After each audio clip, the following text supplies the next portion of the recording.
Paris in the fall, the last months of the year and the end of the millennium.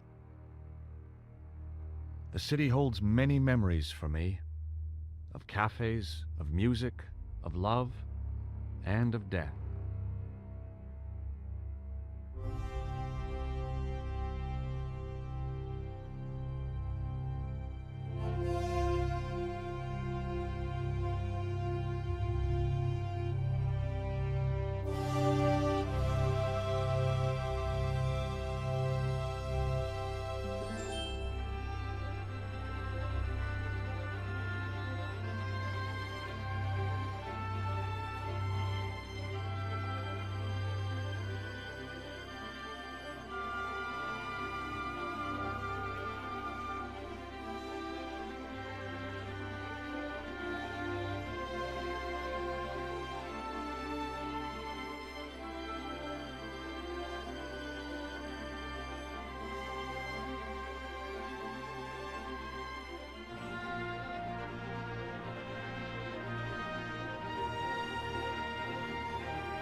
As I picked myself up, all I could hear was the ceaseless drone of traffic. Life went on around me. But the explosion was to change my life forever.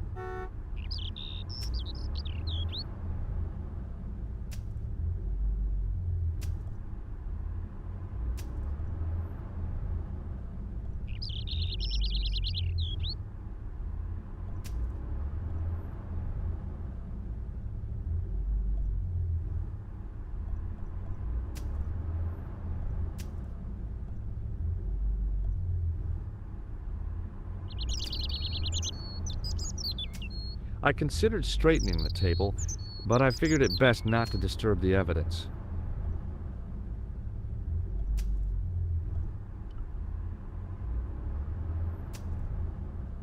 I contemplated crawling under the umbrella and pretending none of this had ever happened.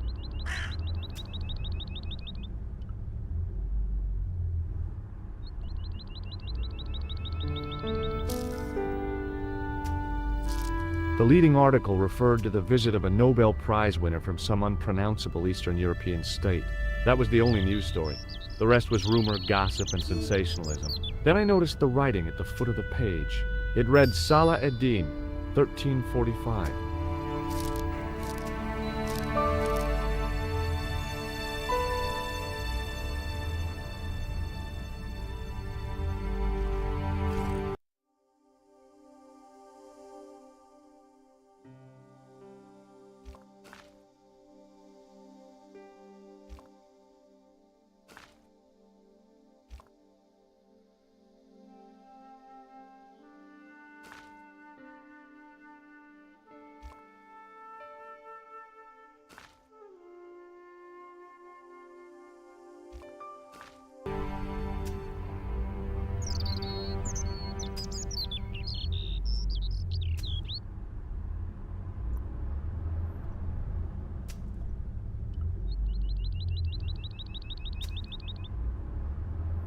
I considered straightening the table, but I figured it best not to disturb the evidence.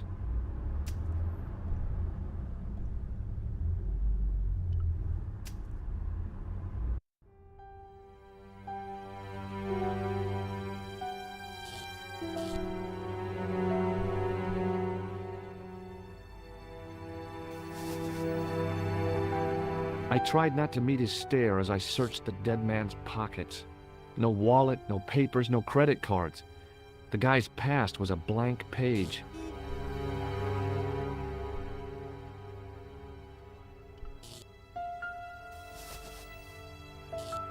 I checked his pockets. Nothing.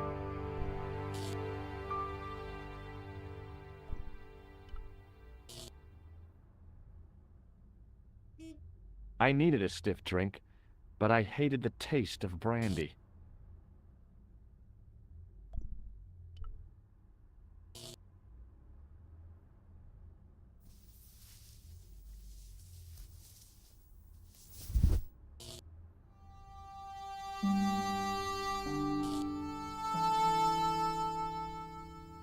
Oh, my head. Never again. How much vodka did I drink? Oh, no, don't tell me. What is your name, Sherry? George Stobart, ma'am. Oh, American. She asked the question quite innocently, but I could sense her reserve. It was something which seemed to afflict all Europeans. You look like you could use a little help. I could use a little drink. I feel sick, dizzy, and bruised. I don't even remember the party. Just relax and take it easy. You've been knocked out. You don't say. What happened? There's been an explosion. You should try not to move. Are you a doctor?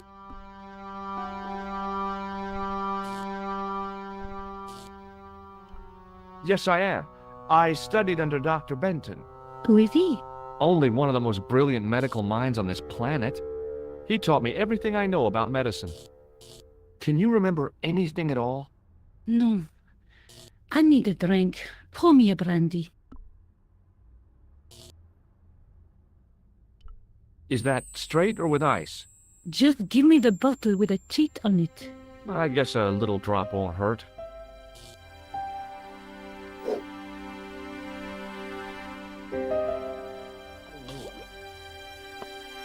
Ah, that's better. She knocked back the brandy as if it was water. I was glad I wasn't picking up the check. What about the old man? Is he dead? Yes, he is. Ah, mon Dieu. I've never seen a real-life corpse before. Except for Grandmaman. That was different. She was family. Has he gone stiff? I shouldn't think so. He's only been dead a few minutes.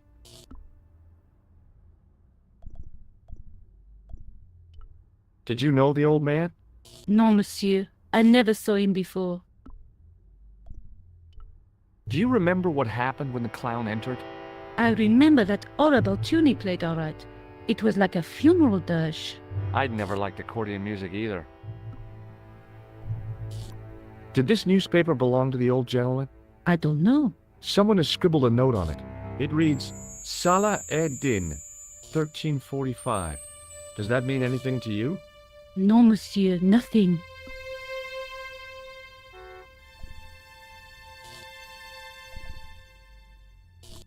Stay here, mademoiselle. I'm going to look around for evidence.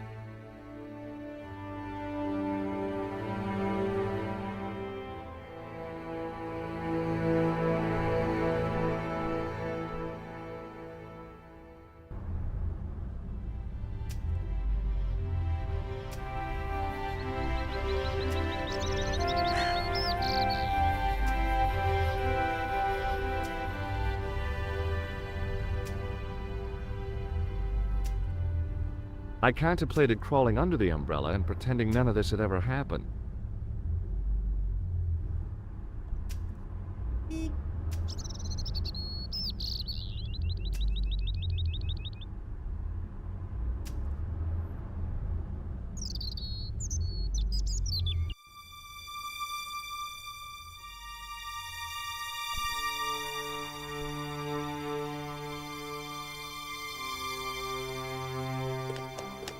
There was nothing of interest.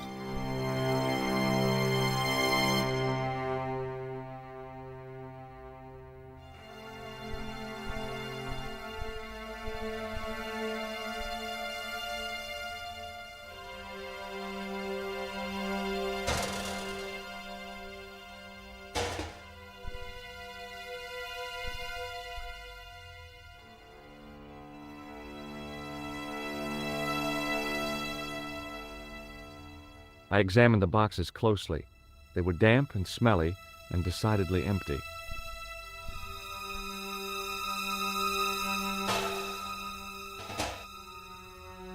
It smelled like someone had dumped a truckload of fish in a locker room on a hot summer afternoon.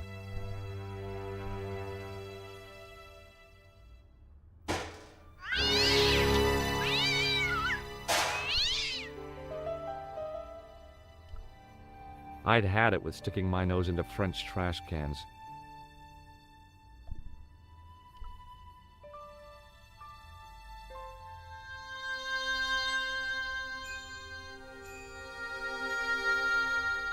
I tried to lift the cover with my fingers, but couldn't gain any leverage.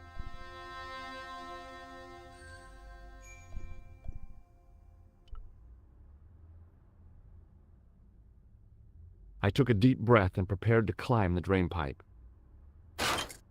I guess the clown had an escape over the rooftops.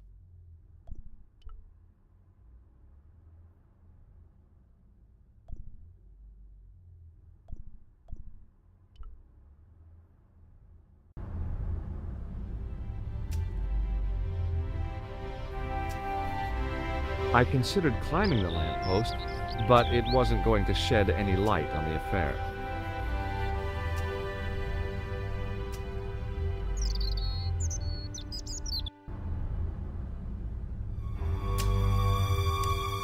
Freeze!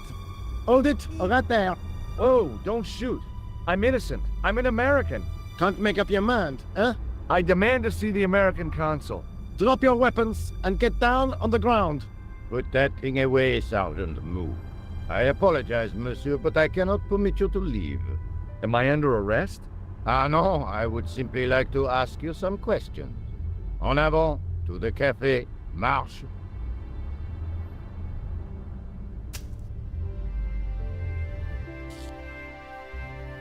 What a mess. This bombing is an outrage, is it not? Stop that, monsieur. Stop holding your breath at once. Has it occurred to you that he may be dead, Moo? Oui, monsieur. But I prefer to look on the bright side. Besides, I recall a case where the killer escaped by feigning death. However, in this case, the man is quite dead. Clearly, the killer knew of his presence and... How many times have I warned you about premature extrapolation? All we know is that he is dead. it seemed reasonable to assume... A great detective assumes nothing. Take macabre, for instance. But he was a fictitious character, monsieur. Why, he was no more real than Poirot or Tintin. That's different, Moo. They were comedy Belgians. Anyway, it is unlikely that even you will learn much from talking to the dead. Examine the girl and take her statement, if you can.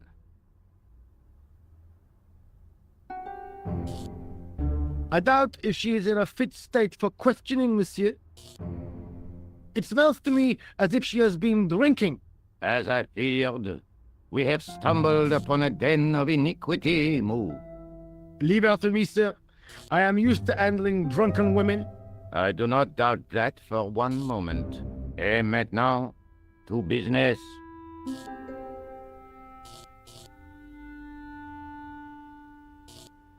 Your name, please? George Stobart. I'm from California. And what brings you to Paris, Monsieur Stobart? Travel. I'm touring Europe. You chose well.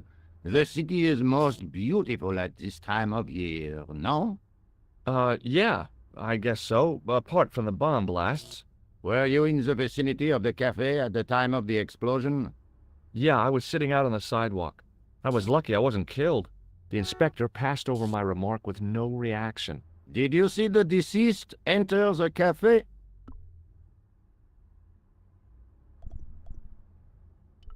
Yes, I did. Was he alone? Yeah. And did he say anything to you? No. He was more interested in the waitress. Did you see anyone else in the cafe?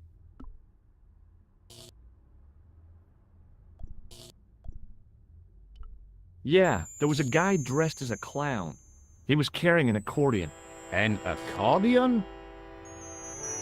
Bon, the picture is forming in my mind, and it is not a pretty one. Is the girl all right, Moo? She'll live if she survives the hangover. She says the American claimed to be a doctor. He forced her to drink the brandy. I can explain everything. Can you, monsieur? Well, almost everything. Eh bien, I have heard enough. What do you mean? I am satisfied that you know nothing. You may leave. I hope this little incident does not spoil the rest of your vacation. What about my personal safety? Can't you at least give me some advice? What can I say? Stay alert and look out for suspicious character. And don't cross the road until the little man shows green. Great advice. I honestly believe you are in no danger, monsieur. Should you remember anything of importance, please contact me. My card.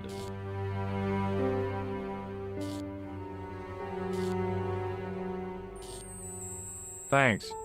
That is all. You may go. There's not much to go on, monsieur. On the surface, no. But what lurks inside the subconscious? If the door can only be opened. Are you serious, monsieur? I thought your interest in psychic detection was purely academic. Academic? You are about to witness a scientific breakthrough.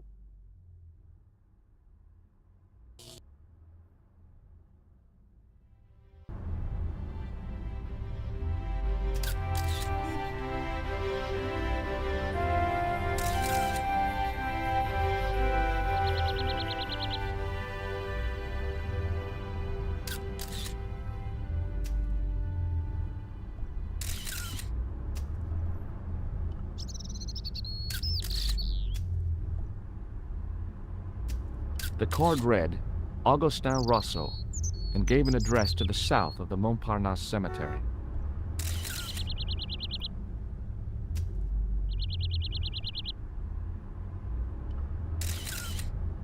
Excuse me, Sergeant. You heard the inspector. Go on, monsieur.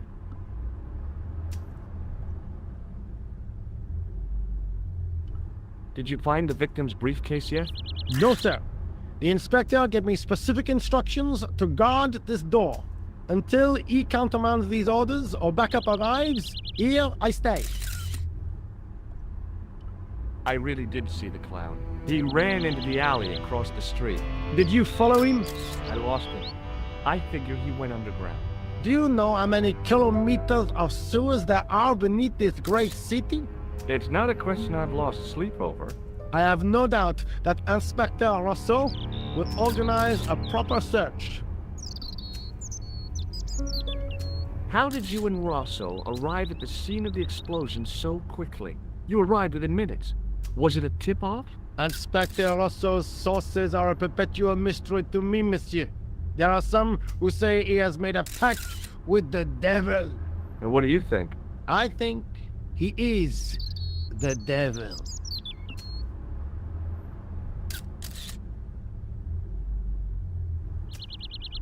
What is Rousseau doing with that girl?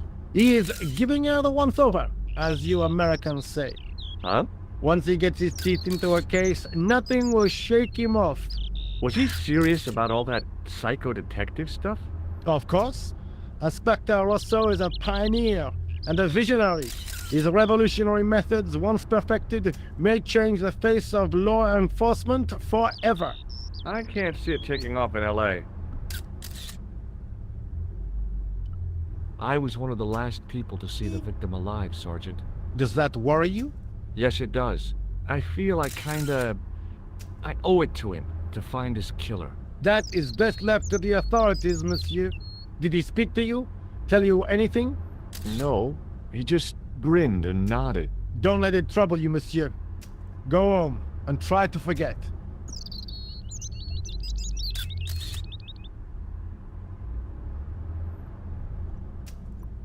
I found this in the street, Sergeant. That, monsieur, is a newspaper, no? There's a note written on it. Salah Eddin, 1345.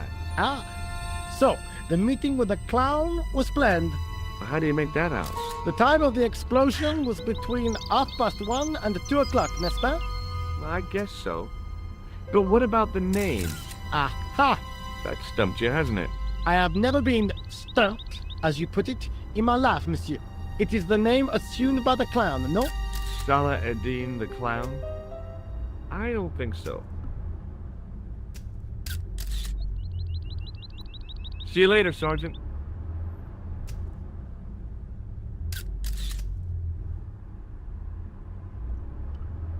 Excuse me, mademoiselle?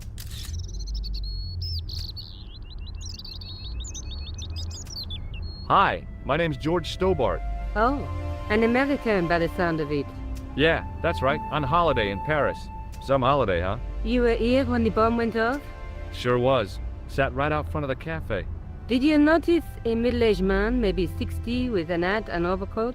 I couldn't believe it. She hadn't even asked how I was feeling. Yeah, he went inside just before the bomb exploded. You weren't related to him, were you? Oh no, nothing like that. I am Nicole Collard from La Liberté. Well, what's that, some kind of nightclub? No, it is a newspaper. You're a reporter? I'm a freelance photojournalist. Say, you can interview me about the bombing. You know, an eyewitness account. Minutes after the outrage that shook the whole of Paris. You know, real-life drama, human interest, that kind of stuff. I'll just stick to the facts, thank you. Did you see who planted the bomb? I know it sounds crazy, but he was dressed like a clown. Oh God, it's him again. Have you met the clown before? It's a long story. I have plenty of time. I don't. Who's the guy you were supposed to meet? His name was Planter. I didn't know him, but he called me last night. He said he had a story which would interest me. He asked me to meet him at the cafe. I guess I'll never know what he wanted to tell me. Not unless you have Rosso's gift for psychic interrogation. Why won't you tell me about this clown? Why do you want to get involved? Because he almost killed me. Isn't that reason enough? I guess so. Listen, I'll give you my phone number. You help me with my story, and I'll let you in on what I know. And let's get one thing straight right now. This is strictly business. Okay, it's a deal. I have to go develop these pictures. À bientôt, monsieur. Fine, I'll, see you soon.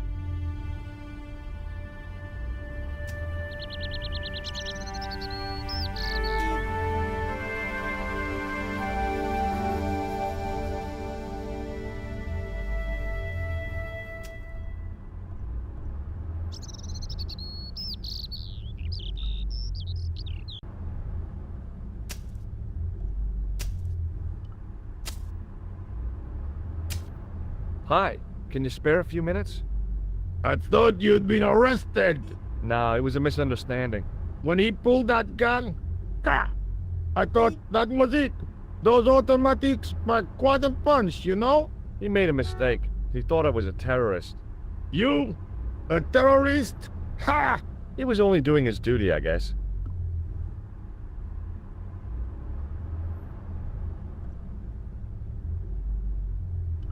Did you see an old guy with a briefcase? Wait, silly old coot. Do you know what he said to me? Work fascinates me, he says. I could watch it all day. It. I could have knocked his block off.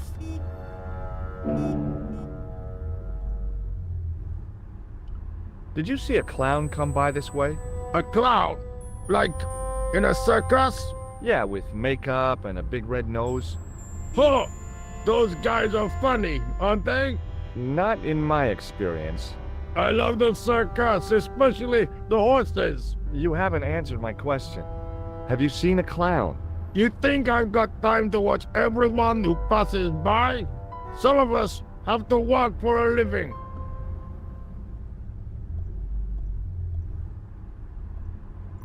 Would you like to read my newspaper? I haven't got time to read that. Can't you see I'm busy? You could read it on your lunch break. 10 minutes is all I get. And if my boss had his way, I wouldn't get that. He'd have me on a drip, so I didn't have to stop to eat. Oh, take the newspaper and quit complaining.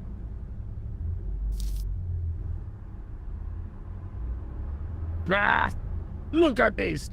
Damn bleeding heart liberals. Yeah, save the dolphins. Catch them and eat them, I say. All that fuss over a bunch of fish. Nah, that's more like it. Look at the size of those. Like champagne bottle corks, no? Ah, what's this? Saladin running in the Prix de l'Arc de Triomphe. It's a racehorse? A horse? A legend. Bucephalus reborn, mon ami. Like a streak of lightning she is.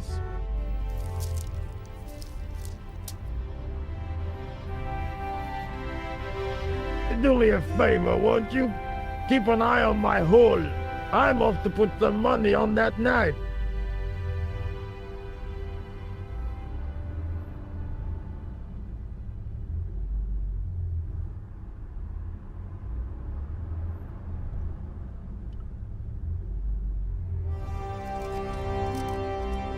I'd found just what I wanted, a tool for lifting manhole covers.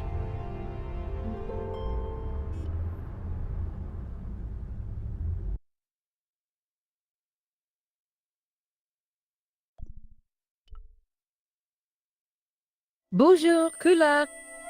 Oh, hi. It's George Stobart, the American at the cafe. Ah, oui. You said to call if I could help. Have you any news for me? Well, I haven't had a lot of luck. You found nothing. No. Look, I'm very busy right now.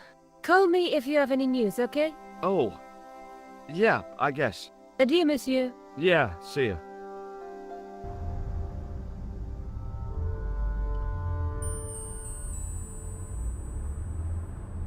The door was securely locked.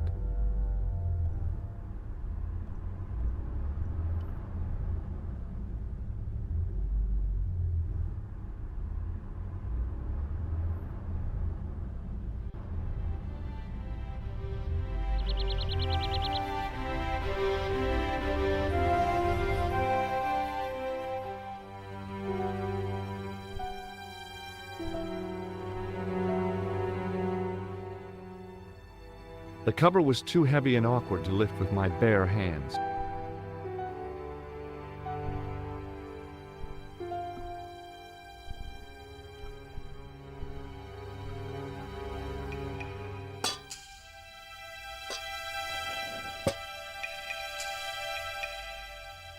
I lifted the cover to reveal what smelt like the entrance to a sewer.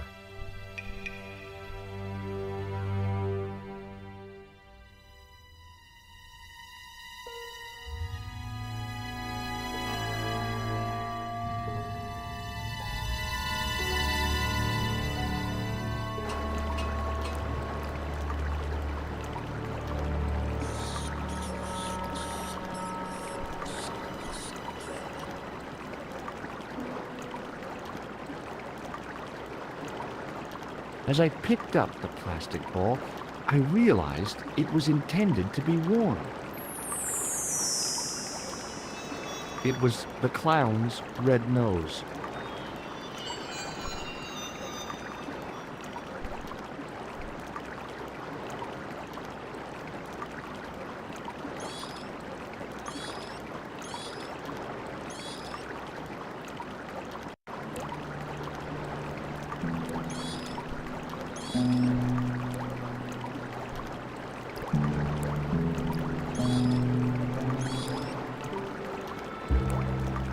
I scooped up the sodden tissue. It was cold and greasy, like breakfast leftovers.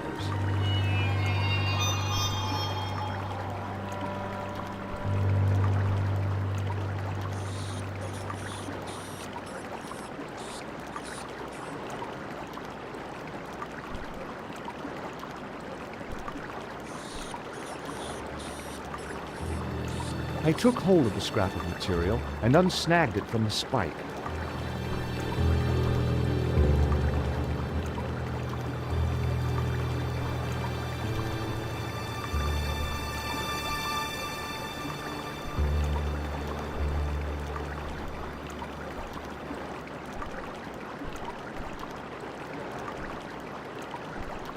It was the scrap of material I'd found in the sewer.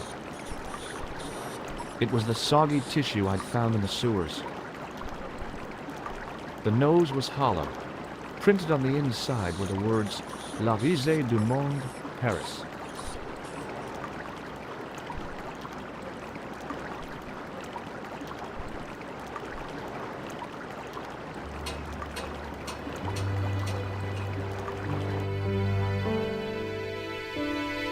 Hi there. Hold it right there, you sewer rat. I knew you'd come back. And now I've got you. What are you talking about? You're trespassing. Come out of there, immediately. That's what I'm trying to do. Give me your hand. Ha! You won't catch me with tricks like that. Keep your distance, monsieur. Okay, okay. Now, what were you looking for?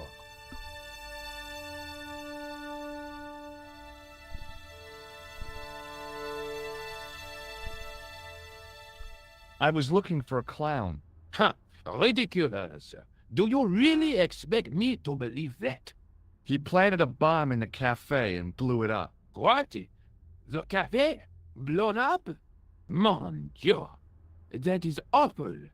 And you say the person responsible was dressed as a clown? That's right. He blew up the cafe, escaped into the sewer, changed his clothes, and came up here. Ah, mon Dieu! Then, the man I chased, do you think that man and the clown are one and the same? Well, yes, it had crossed my mind. Ah, that still does not explain what you are doing down the sewer.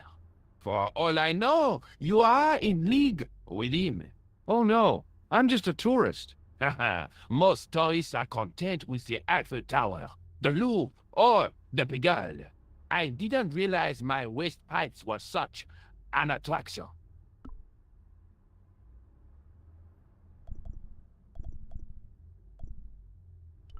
Was the guy you saw carrying a briefcase? Well, I didn't notice. Now are you going to leave? Or do I have to call the police? Do you know the waitress at the cafe? Oh, she isn't hurt, is she? No, she's fine. Oh, thank heavens. A poor girl like her isn't safe with the likes of you roaming the streets. Can't you understand? I'm not a gangster. I'm an American tourist. That's what you say. Does the name Plantar mean anything to you? No, it doesn't. Who is he? The man who was killed in the cafe. I'm gonna find the guy responsible. I'll find it. Even if it means following him down every sewer in every city in Europe. You need some sensible boots. You won't get far in those stupid sneakers. Tell me about the man you apprehended. What is there to tell? He was a typical criminal type. Just like you.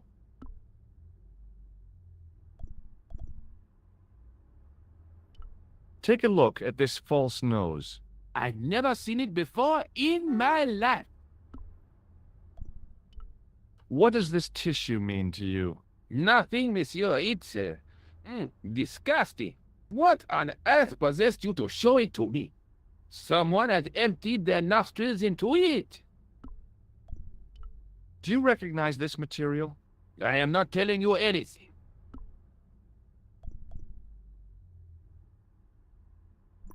I have to be going. I'll let you out.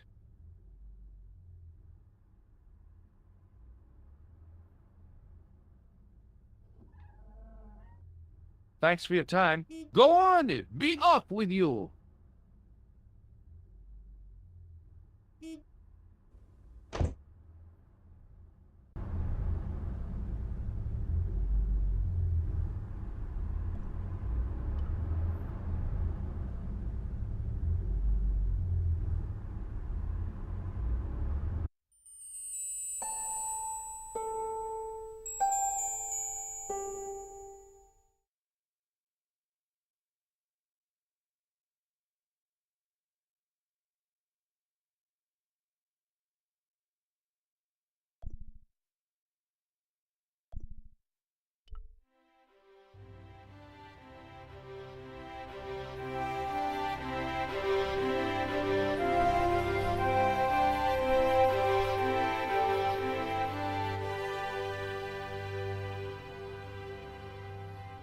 Excuse me. Not so fast. I'd like your personal details, please. Huh? What for? In the event of an accident, it would help us to know where to send the body. Look, is this really necessary? I came in here to talk to Rosso. Oh, why did you not say? Take a look at this. Inspector Rosso's personal card. Where did you get this? He gave it to me. Why? I think he was impressed with my powers of observation. He asked me to contact him if I had any information. I see. You are a grass. May I see Inspector Rosso? He is not here. But Do you wish to leave a message for him? I have a choice of blue or black pen. I'd recommend the blue for a less formal communication. I'd prefer to talk to him in person. As you wish, monsieur. Is Sergeant Moo available? What? You want to speak to him? Yes, please. I cannot recall the last time someone asked to speak to Moo. No one ever speaks to him. Not even his kids. Eh bien. He is not here, monsieur. He is with Inspector Rosso. Like Laurel and Kitten. No, monsieur? Hardy. Oliver Norville Hardy. Do you know anything about Rosso's psychic techniques? I cannot comment on my superior's methods. All I will say is that Inspector Rosso has an impressive record. He's a good detective? One of the best. He's a man of honor, with a fine sense of duty. You wouldn't say he was a screwball? Not to his face, monsieur. Have you had any reports concerning a suspicious clown? Why, yes. There was a fracas only this morning. 3 arrests for public disorder. And you say there was a clown involved? A clown and a particularly offensive piece of sculpture with balloons. Are you in any way involved with the reprobate, monsieur? No, not me. I found this red nose near the Café de la Chandelle Verte. A clown's nose? That's right. The guy who wore this is a savage killer. If you say so, monsieur. I found this tissue. What the hell is that? It's evidence. Evidence of what? Mayonnaise smuggling? The sticky stuff is grease paint. Ah. And that is supposed to make me happy, is it? I suggest you think long and hard about what you are doing with your life, monsieur. I found this scrap of material in the sewer. Vraiment? It was probably torn from the clothes of a psychotic killer. Even if you were Sherlock Holmes, I would have trouble believing you. Thanks for your help, officer.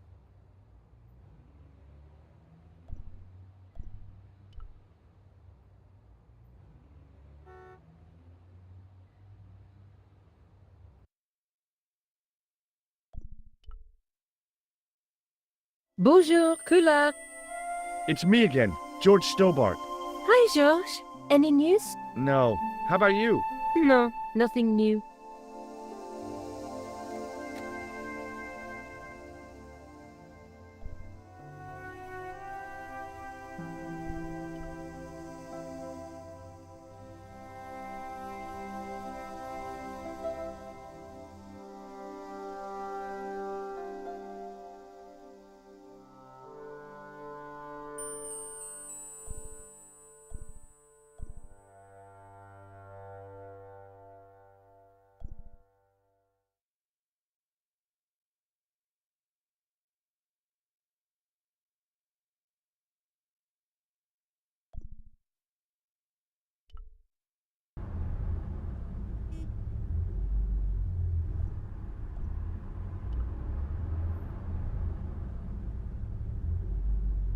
There was nothing inside the tent except a large toolbox.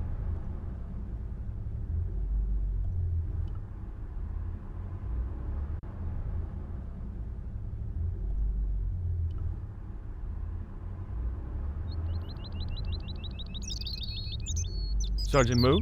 Please go away, monsieur.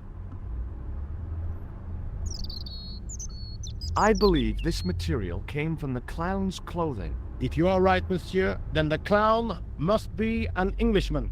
Well, how do you figure that? Only the English would wear a suit made from material like that. Don't you like the English? It is not so much a question of liking, rather one of taste. They have none. Do you recognize this dirty tissue? No, monsieur, I do not. I found it in the sewer. Perhaps it would be better if you put it back there. No way! This could be an important clue. If you say so, monsieur. I found this red nose in the sewer. What were you doing down there? Fishing for clues.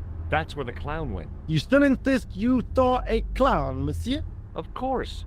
And this novelty nose proves it. It will take more than a plastic proboscis to convince Inspector Rousseau. You don't want this as evidence, then? Certainly not, monsieur.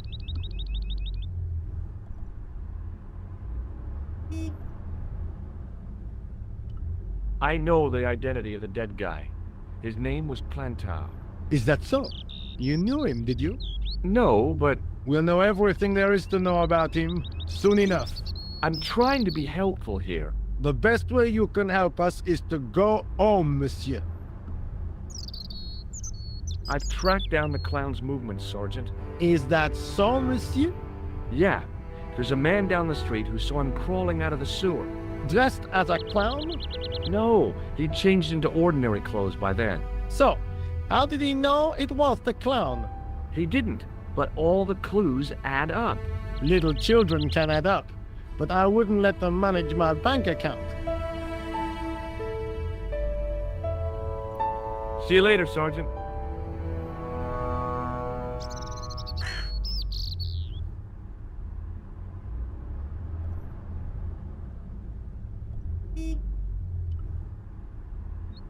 I examined the jagged glass remaining in the window.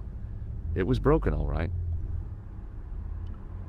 The blast had blown out the glass, leaving a gaping hole.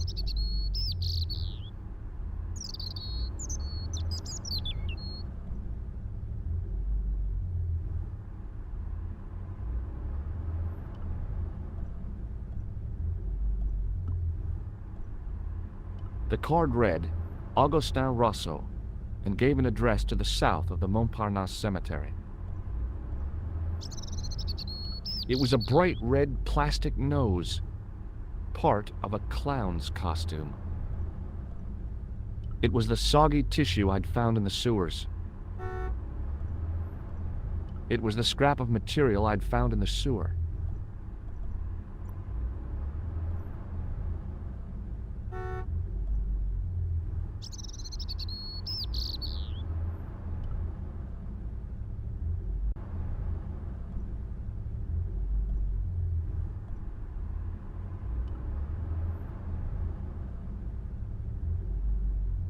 It was a battered metal toolbox.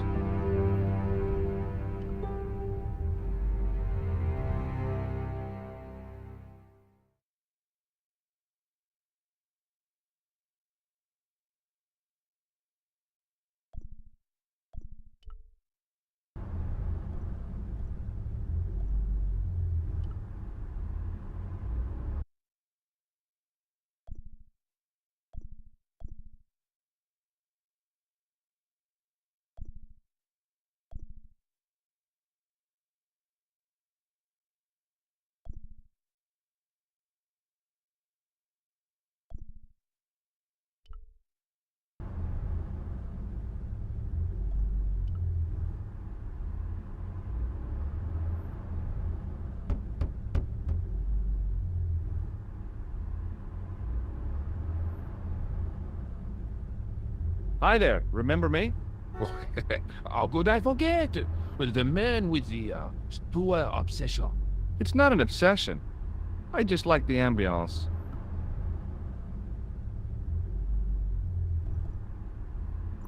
Perhaps you'd like to take a look at my card? What is this? Inspector Augustin Rousseau? What does that say? Arminoid Division. A homicide. I think the ink's smudged. Then you are not a tourist. Okay, I'm not. I lied to you. And I'm sorry. Don't apologize, monsieur. You know, I had a feeling there was something different about you. It is your posture, your poise. Oh yes, there is no mistaking the bearing of a disciplined man. And I should know. I was in the army, you know. When I was your age, I was fighting for my life in the African desert. How can I help you, Inspector? Let's start over from the beginning and tell it just like it was.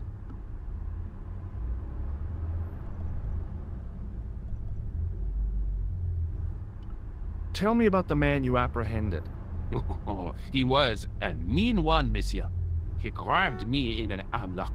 His face suddenly next to mine. His grip was like iron, but he did not know what he was up against. Oh no, he made a big mistake when he took on one of the desert hyenas. Yes, I get the picture.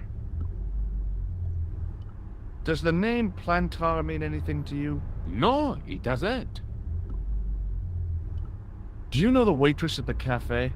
So you don't want to hear about my experiences in the desert? I fought to make this country what it is today.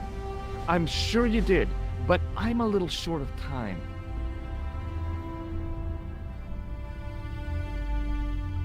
Was the guy you saw carrying a briefcase? Why, yes, he was.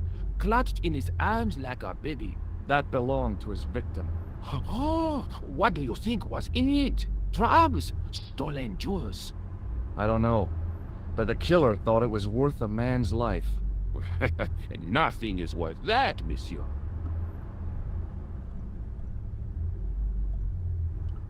Do you know the waitress at the cafe? You can't suspect her, surely. Just answer the question, please. Yes, I know her. Quite well, you could say. She came to work at the cafe 6, 7 months ago. I look forward all week to the relief she gives me when she visits. Really? So you'd miss her if she wasn't there? Oh, mais oui. Who else would I find to cut my toenails?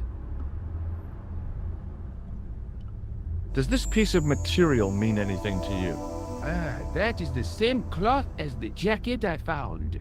I'd recognize that pattern anywhere. Now, about the jacket you found. Do you have it here?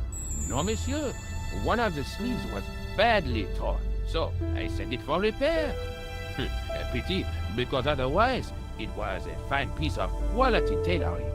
It had the tailor's name inside on the label. Where did you send the jacket? I gave it to an itinerant Romany seamstress. Just my luck. Was there anything in the jacket pockets? Not a sou. You know what I think? Do tell me. He changed out of the clown suit and cunningly disguised himself as an ordinary person. Looks like I'm up against a mastermind. What was the name on the label? It was a foreign name. Todrick, I think. Did you get the address? There wasn't one, monsieur. Only a telephone number. Well, I don't expect you to remember a phone number you've only seen once. 74 98 08 59. You're kidding. That's his phone number? Yes, that's it. A little trick with numbers that I learned in the desert. I was taught the technique by a Tuareg shaman. That's incredible. It comes in handy at the supermarket checkout. Do I get a reward? Honesty, monsieur, is its own reward. Then I'm glad I do not rely on honesty to pay the bills. Did I show you this tissue? We miss you. Take a look at this false nose. Aha! That looks like a clown's nose to me. Precisely. He must have dropped it in his panic. Unless he wanted you to find it. Why would he want to do that? To put you off the scent.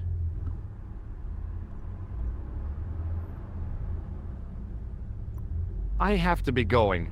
Thanks to your help, the citizens of Paris can sleep a little easier tonight. Vraiment? I was only doing my duty, monsieur. Good luck, Inspector. I hope you catch that killer soon.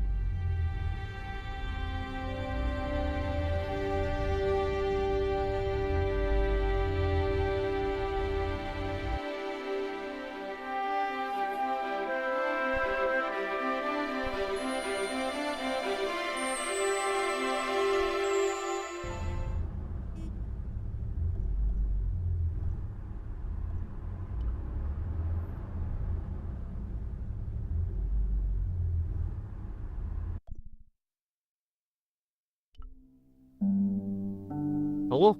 Who is this? Hi, my name's George Stobart. You don't know me. Correct, Mr. Stobart. I don't.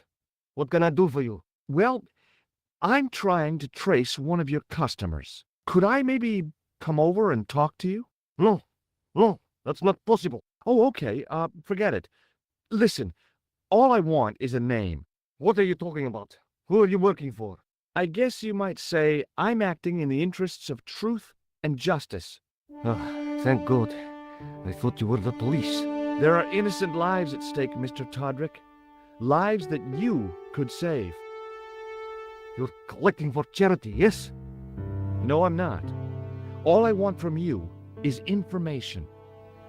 Go on. I'm listening.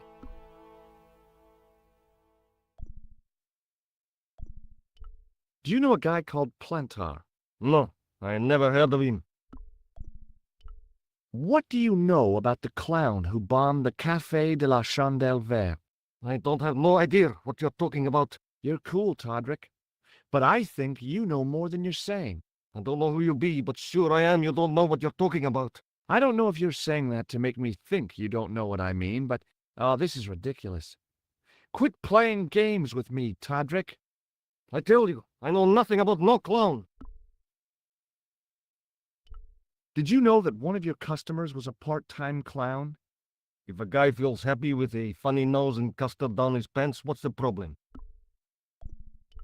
Shall I tell you what happened to Plantar? How he was killed in cold blood?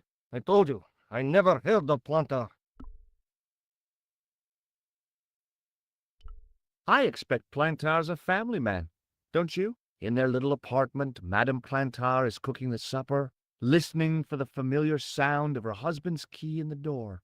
Junior is waiting for his daddy to come home from work. He can't wait to show him the merit marks he earned in school today. Only tonight, Monsieur Plantar won't be coming home. You forgot the puppy. Huh? The faithful puppy dog, waiting for the sound of his master's voice. Well, maybe they don't have a dog. What do you think? I don't know Plantar. I never heard of Plantar. None of this has anything to do with me. Thanks for nothing, Todrick.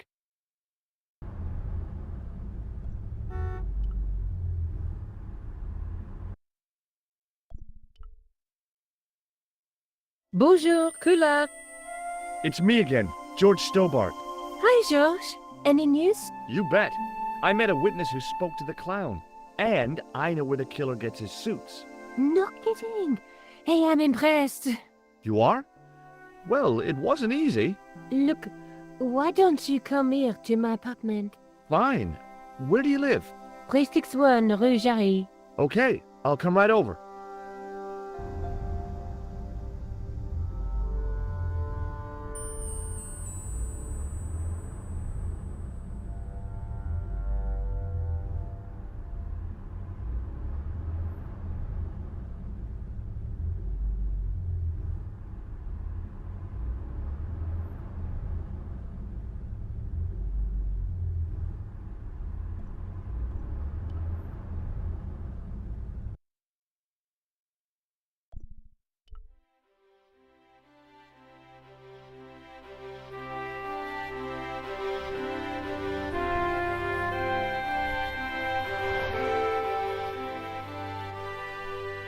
It wasn't the style of the clothes in the shop that caught my eye, but the prices. The same amount of money would feed a starving family for the rest of their lives.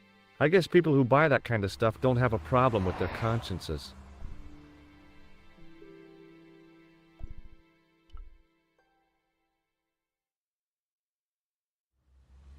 The window was full of overpriced clothes for overprivileged women.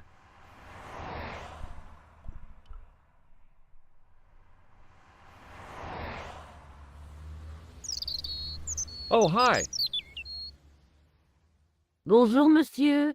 Would you like me to foretell your future? No thanks. I'm very good, and it only takes a minute. Thanks all the same, but I'm not superstitious. Besides, if it only takes a minute, that's not much of a future to look forward to.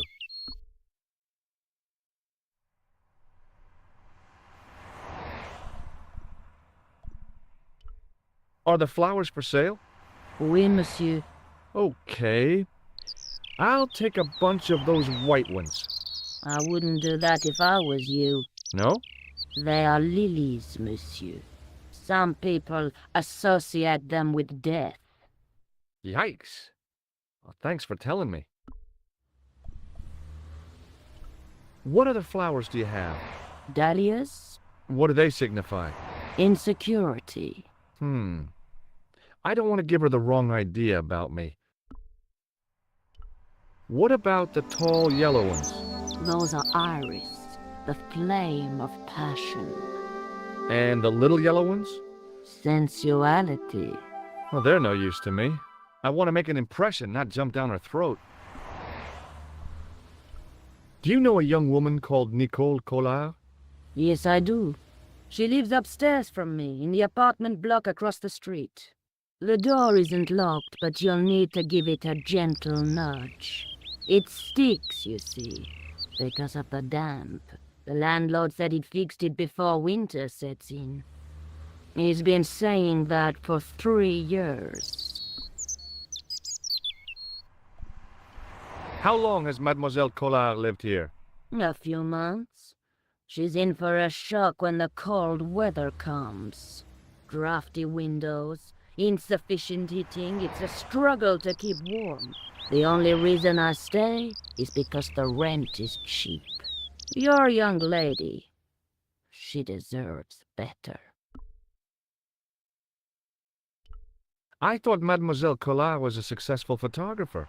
Not as successful as she makes out for all her fine clothes. Oh, I've heard her crying herself to sleep at night. That's awful. Now don't you let on that I've told you. She's proud, that one. Too proud, if you ask me. I've changed my mind. Will you tell my fortune? You're going on a long journey. My, oh my. What a surprise. Can you tell me anything I don't already know? 10 francs, please, my dear. 10 francs? That's a ripoff. Please yourself.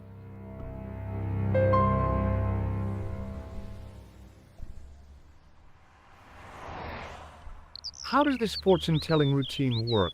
If I knew that, I wouldn't be selling flowers for a living. Haven't you ever wondered why you were blessed with the gift? Well, it's a bit like satellite television, I suppose. Some of us are born with a built-in receiver dish. I just happen to be one of the lucky ones. Can you really foretell the future? Only time will tell, monsieur. The strange thing is, I can't seem to see myself in the future. Other people, I have no problem. But when I try to see what might happen to me, nothing. That must be scary. Maybe. I figure it's a kind of natural safety mechanism. Either that, or I don't have a future.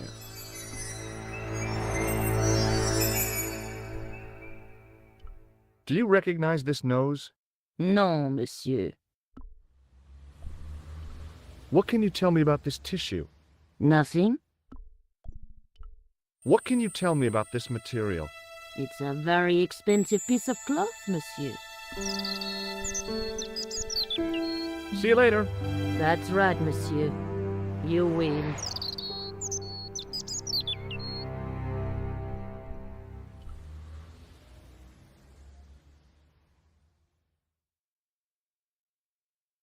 Remembering the flower seller's advice, I pushed the door gently just above the lock.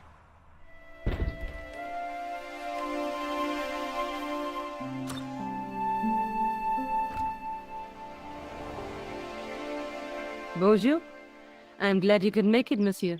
Please, call me George. Fine. I'm Nicole. Take a seat, George.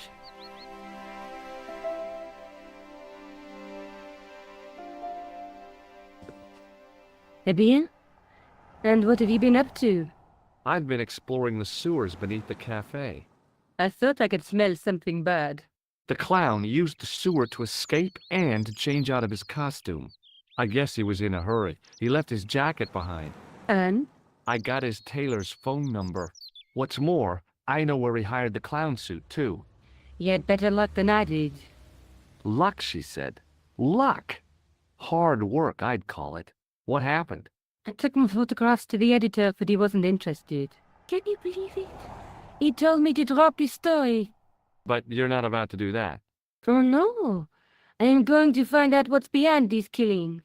You know what I think? It's a conspiracy.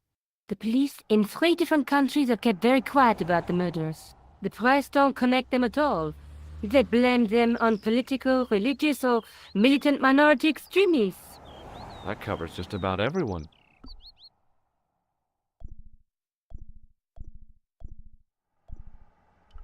You speak very good English for a French girl. Thanks. You speak very good English from America. How did Plantar get your name? For the newspaper, La Liberté, they had written an article linking 2 unsolved murders, one in Italy and the other in Japan. The cases were remarkably similar. A wealthy victim, no apparent motive, and a costume killer. Plantar said he could supply me with more information. Somehow, the clown must have known about our appointment.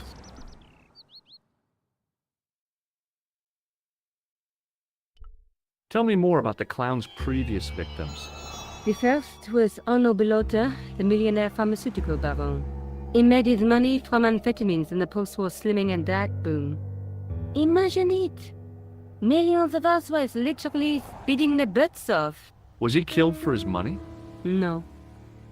He had no living relatives, and his fortune went to the orphanage where he grown up. The only witness in the case was his Filipino au pair. She swears he was led to his death by a snowman. What about the clown's second victim? Yamada, the controversial Japanese green politician. He inherited his fortune from his father's electrochemical consortium. He was committed to dismantling Japan's automobile industry. I can't see him gaining much support with a loony policy like that. Yamada was a man of vision. He was years ahead of his time. If you say so. How did he die? At the hands, or should I say, flippers, of a giant emperor penguin. A snowman, a penguin, and now a clown. You know, I hate to admit it, but this is scary. And I'll tell you what, I won't be accepting any invitations to costume parties. I don't blame you for being scared. I am too. But this story could be my only chance of a big break. Or a premature death.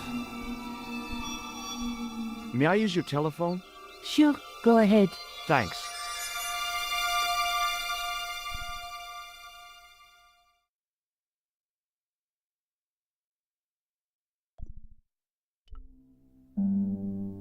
Hello?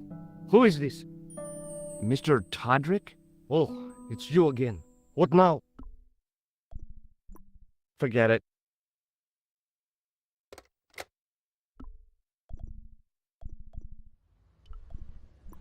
I'd better be going. Thanks for coming,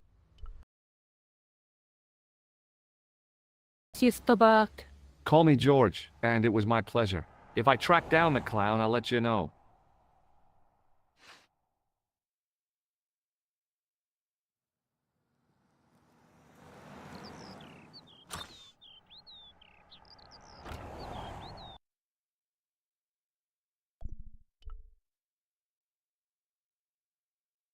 Oh, hi. Hello, my handsome friend. See you later. That's right, monsieur. You will.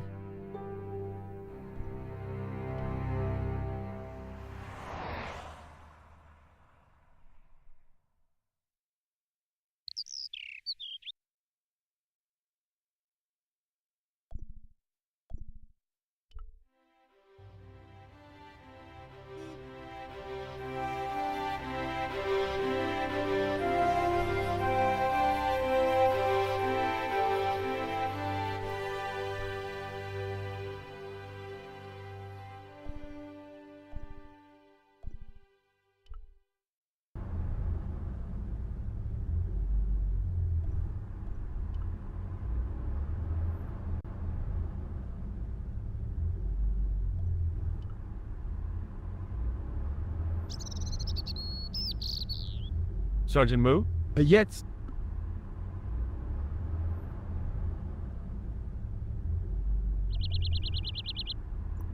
What do you suppose this tool is used for, Sergeant Moo? It looks like something an obstetrician would use, monsieur. It was with tools like this that the clown made his escape. I don't understand. He opened up the hole and disappeared into the bowels of the earth. If you say so, monsieur.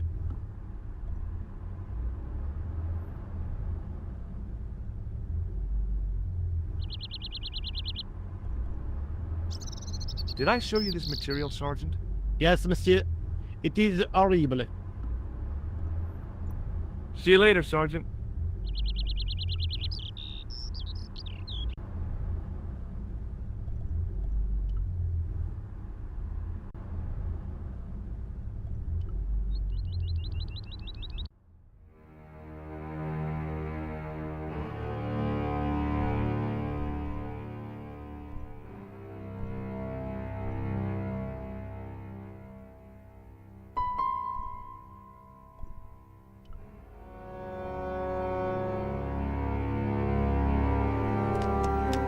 There was nothing of interest.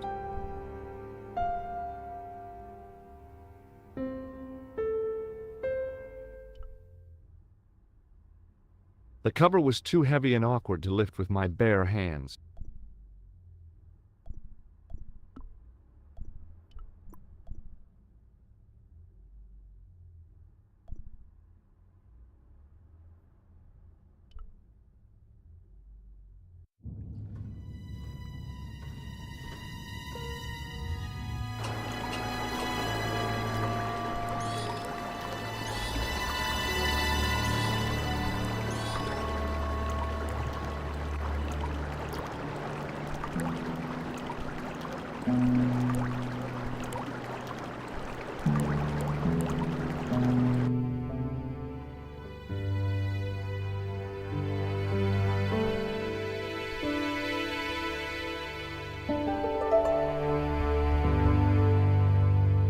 Hello again.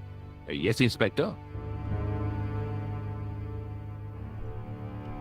This is the material from the jacket you found, right? Yes, monsieur. Without a doubt.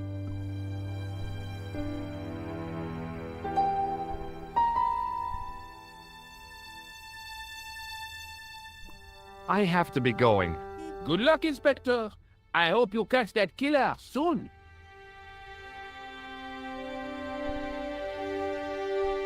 The door led to the apartment of the blustering old concierge.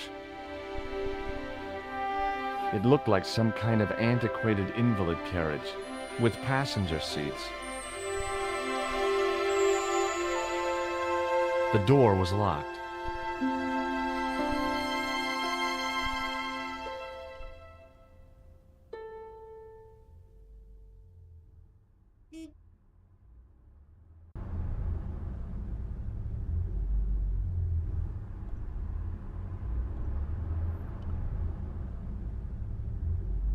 It was a battered metal toolbox. The toolbox didn't contain anything else I needed.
Hi, it's me again. Again? Yes, I spoke to you earlier. But of course. It is Monsieur Hardy. Stobart. George Stobart. I found this scrap of material in the sewer. Vraiment? It was probably torn from the clothes of a psychotic killer. Even if you were Sherlock Holmes, I would have trouble believing you.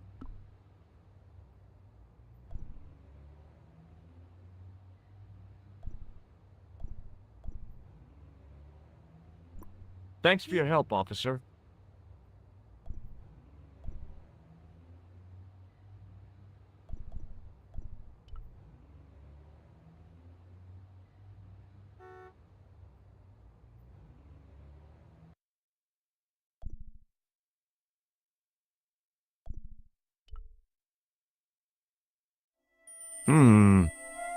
No reply. Maybe she's busy developing her photographs.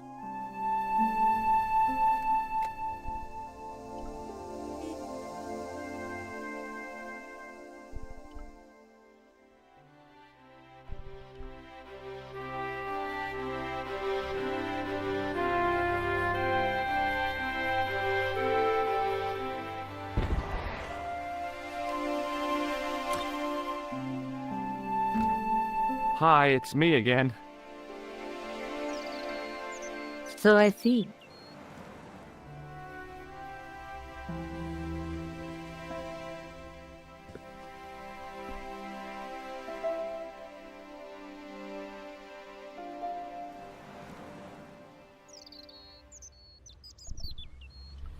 I found this false nose in the sewer. It has La Risée du Monde printed inside it. The laughing stock of the world. It's a costume shop near the Gare Saint-Lazare. I'll check it out. Maybe the owner remembers who hired the clown costume. Why don't you put it on, Josh? No way am I wearing this. I'd look really stupid. Besides, you might have had a cold.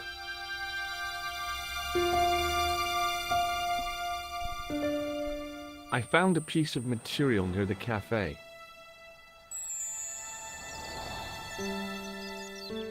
When I showed it to the concierge, he recognized it right away. It's very distinctive, all right. Just wait until you see this. I developed the film I shot at the cafe. Here, George, it's an enlargement I made. Look what that guy's wearing. Checkered pants. The same material as I found in the sewer. That's right. This guy shouldn't be difficult to find. Oh no? Take a close look at his left cheek. A scar.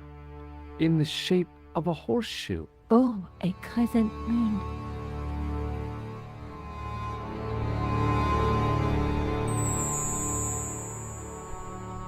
I found this tissue down the sewer. Oh, that's disgusting, Josh. I think the stuff on it is grease paint, like actors use. Or clowns. It's still disgusting. Get rid of it. How come you enlarged this photograph of me? Because I noticed the guy behind you, of course. Tell me more about yourself. Oh, there is not much to tell. Well, how did you get into photography? I guess I owe that to my father. He bought my first camera. I was 8 and my parents had just split up. Did you live with your father? Yes, my mother went off with her new boyfriend. I don't mind. Papa was all I needed. 4 years later, he died in a plane crash. Ah, I'm sorry. Well, it's all right. I don't mind talking about it. He was more like an older brother, really, always joking and laughing. Papa always wanted I should study art. That's why I went to college. Did you learn about photography at college? Oh, God, no. I couldn't afford the materials. We were billed for everything we used, paint, canvas, paper. Most of my year turned to minimalism. It was cheaper. I used to go poaching in the park for squirrel hair. The only time I wasn't hungry was the time I did printing. I used to eat the potatoes. You're making fun of me, aren't you? Oh, no. Do you have a boyfriend? That's none of your business. May I use your telephone? Sure, go ahead. Thanks.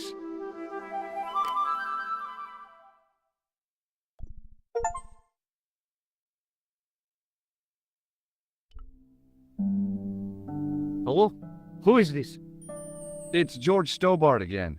What now? Did you make a suit for a man with a scar on his face? A scar in the shape of a crescent moon? Maybe. Maybe not. Tell me where I can find him and I'll leave you alone. And if I don't, I won't leave you alone. I can't tell you anything unless you give me his name. Do you know where I can find the guy with the scar? I told you. Without a name, I can't help you. Thanks for nothing, Podrick.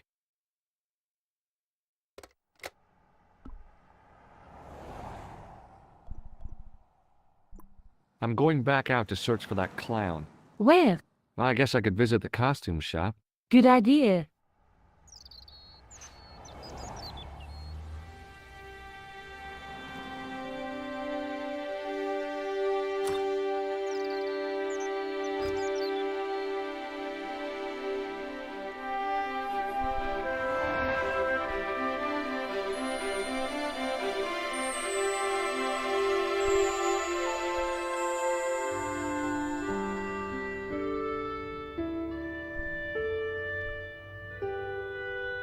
Excuse me.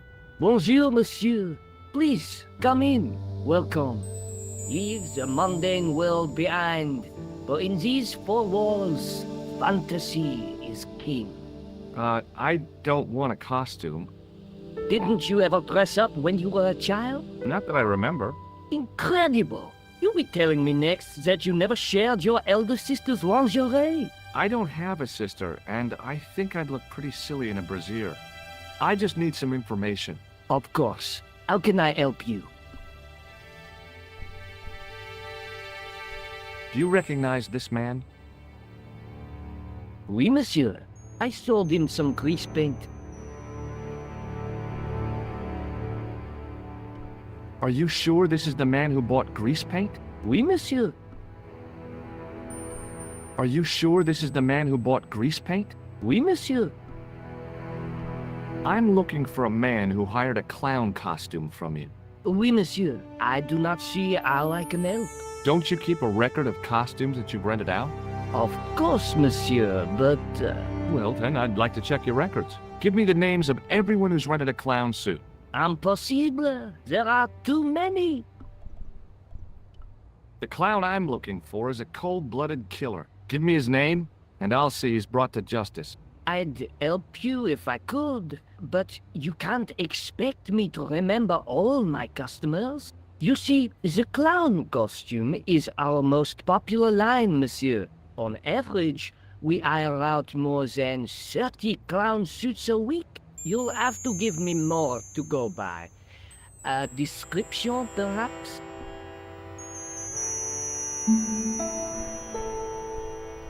How come clowns are so popular? I think it has something to do with their unpredictable nature. Personally, I think clowns should be banned, along with mimes. Oh, come now. Who doesn't love clowns? Me, for one. Have you heard of a man named Plantile?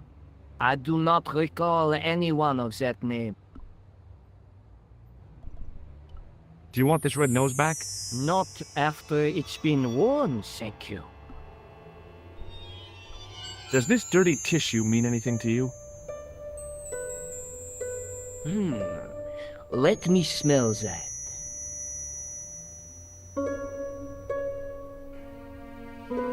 Bestheimer's number 7 white pancake. Theatrical grease paint, right? Oui, monsieur.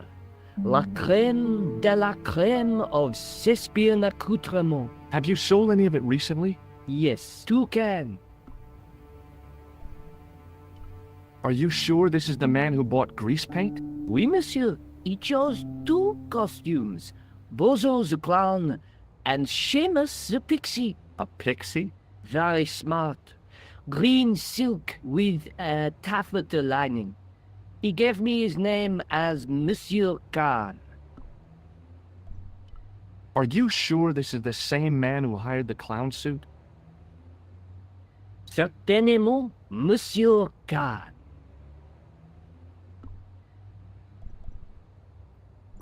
Thanks for your help, buddy. My pleasure, monsieur. Allow me to shake you by the hand. Huh? Well, okay.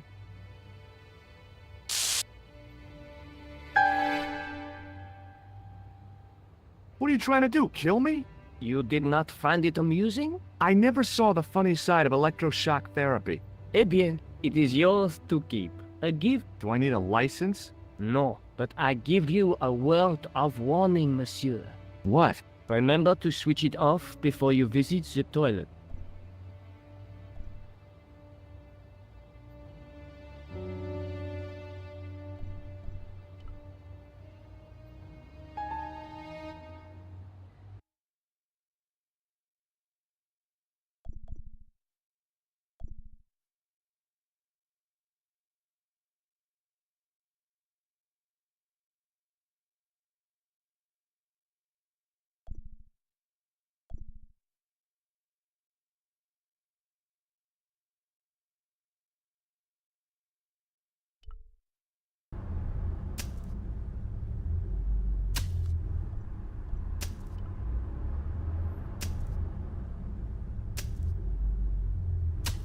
Hi. You're the guy who gave me the tip, aren't you? Huh? The racehorse. Salah-ed-Din. Oh. Yeah, but I put every franc I had on that horse. listen, My lifetime savings, next month's rent, everything. Oh, God. She won by 3 lengths. I'm a rich man. Call me Lucky George, the punter's friend. So how come you're still here? Ah, I'm not going to let my newfound wealth change me, not one bit. I bought this hole, fittings and all. Now I can come and go as I please. No more clocking on or completion schedules. No foreman breathing down my neck. Thanks to you, I've found paradise. I'm getting a mushy feeling in my chest. But not half as mushy as your head. What do you want now?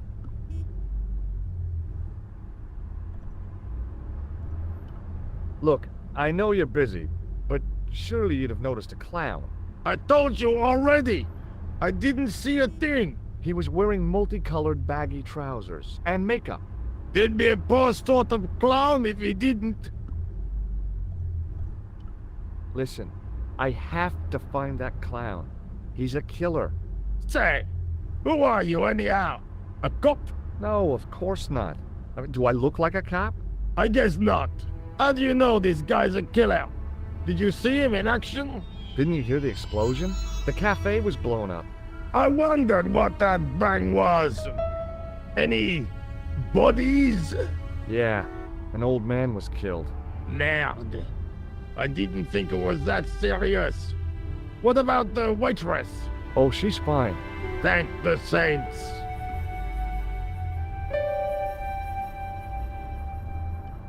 Did you recognize the old man? No. Should I have done? Was he a celebrity? No, but I guess he is now. His name was Plantar. Was he the one who died in the cafe? Yeah. That's too bad. Now I wish I hadn't called him what I did. If only I could turn back the clock. If only I'd been more tolerant. Regret and remorse are strange emotions. They really bring out the hammiest actors in people.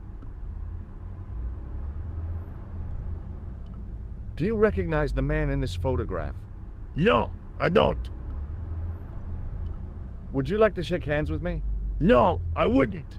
One of the real pleasures of being rich is not having to be polite. I gotta go. Don't let me keep you.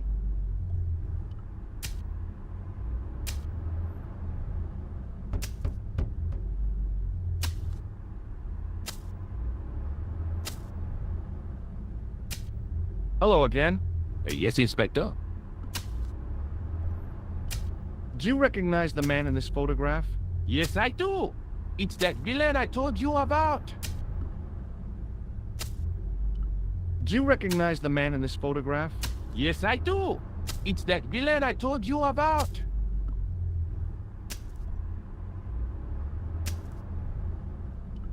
Shake my hand. Go on, shake it. You're joking, aren't you? Nothing personal. but you've been mucking about down this sewer. I have to be going. Good luck, Inspector. I hope you catch that killer soon.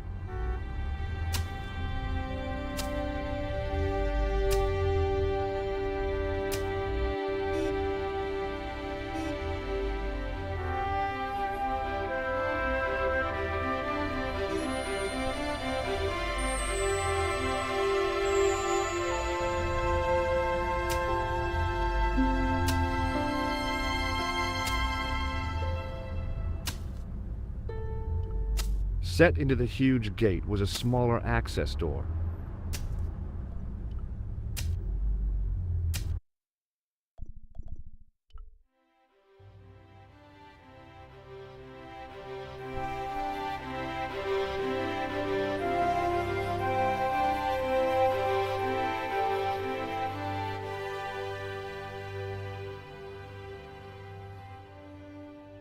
Excuse me. Ah, Monsieur Stobart, n'est-ce pas? That's correct. You remember me. The retention of such data is part of my duty as a gendarme. That is how crime is fought, through attention to detail, not intuition. Yes, sure.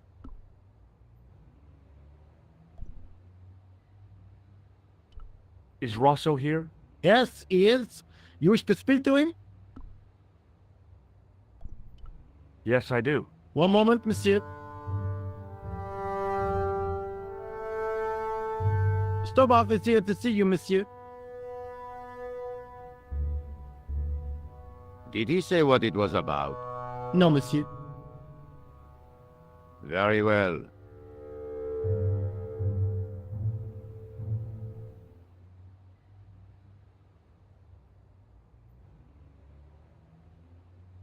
Hi, Inspector. Remember me?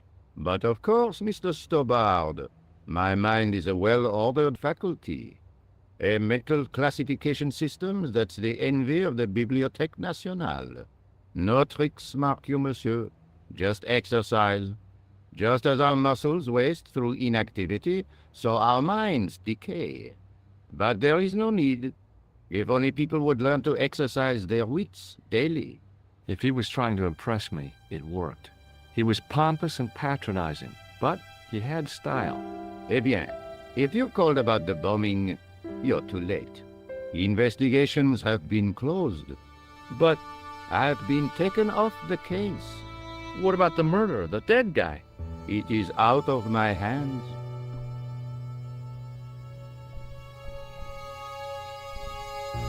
Don't you want to know what I found out about the killer? I told you, monsieur, the case is closed. I have washed my hands of the whole affair. Then I'll have to continue my investigations without your help. No, you must forget the business of the crown completely. Go back to being an ordinary tourist, Stobart. Did you find out the ID of the guy who was killed in the explosion? I already knew who he was. I heard that the bomb victim's name was Plantow. Your sources are reliable. He was a big shot at the Treasury, wasn't he? Maybe that's why you've been taken off the case. I'm sorry, monsieur. I cannot comment. What was that psycho-detective business you did in the cafe? It is my theory that the passions evoked in violent crimes create ripples in the ether, invisible to all but the possessor of a highly developed and receptive mind. I'm impressed. Can you bend spoons, too? I didn't think a man of your obvious intelligence would stoop to mockery. I'm not mocking. I've had personal experience of the power of the mind. I used to get ignored at parties, until I read a book that changed my life. Really? What was it called? Hypnotism for Fun and Profit. He looked at me as if I'd farted at a funeral. The power of mesmerism is a rare gift, not a party trick. You're not going to try any of that psychic interrogation on me, are you? Do you find the thought of my probing distasteful? Let's just say I'd rather you didn't. I've got more doubts than doubting Thomas when it comes to mysticism. Too bad. I think you would make an interesting subject under controlled regression. The day I let anyone mess with my mind hasn't dawned yet. Do you recognize the man in this photograph? No. It's the face of a killer. The man who bombed the cafe? The photograph was taken soon after the explosion. He'd escaped through the sewers, leaving a trail of clues behind it. Circumstantial evidence, Stobbard. None of it proves a thing. Does this red nose mean anything to you? I'd imagine it means you have not given up your pursuit of the clown. You're absolutely right. I found this tissue in the sewer. It would have been best if you'd left it there. Would you care to shake my hand, Inspector? Please don't be offended if I decline your offer, Stobbard. The palms of my hands are particularly sensitive. What do you make of this, Rosso? It is a tool for gaining access to sewers.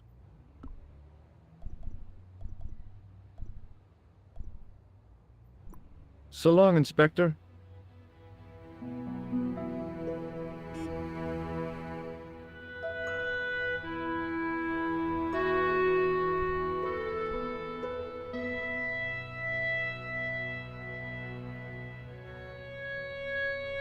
Excuse me. What do you want now? Do you know a man named Khan? He's a shifty-looking guy with a scar on his left cheek. No, monsieur. Has this man any connection with the bombing of the cafe? Yes. I believe Khan was the name he used when he hired the clown costume. Is Rosso here? Yes, he is. You wish to speak to him? Not really. Do you recognize the man in this photograph? No, monsieur. It's the guy who bombed the cafe. The clown. This man looks nothing like a clown. He's taken off his grease paint and costume. Then there is nothing to link this man with the killing. Nothing? Look at those murderous eyes. Hardly likely to get him convicted.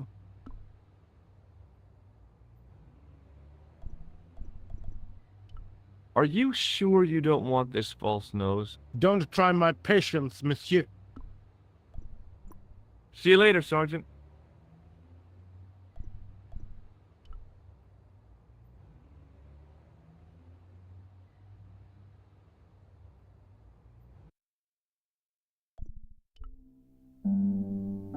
Hello? Who is this? I found out the name of the guy I'm looking for. Is that so? Yeah, it's Khan. You know who I'm talking about, don't you? Yes, I delivered the suit to his hotel. The Hotel Umbu. I don't remember the room number. It was upstairs. The second room on the right-hand side of the corridor. Thanks, Todrick. That's all I wanted to know. Now I've got you, Mr. Clown.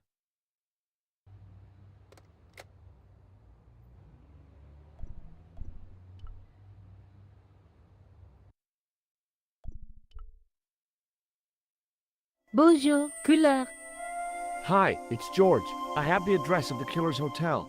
If you're going to pay him a visit, take care. Remember, that guy's a professional. Thanks. I'll be fine.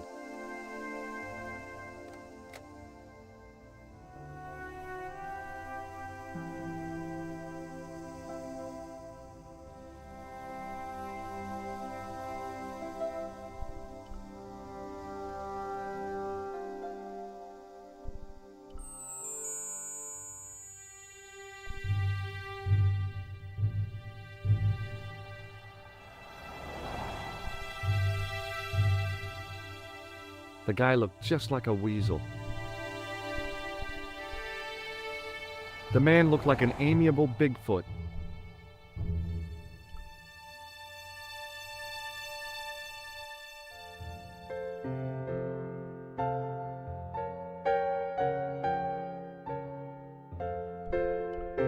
The woman was obviously English. She had all the qualities of Boadicea, Elizabeth I, and Margaret Thatcher rolled into one. It wasn't a pretty sight. I recognized the guy. It was the Nobel Prize winner from the country whose name I couldn't pronounce.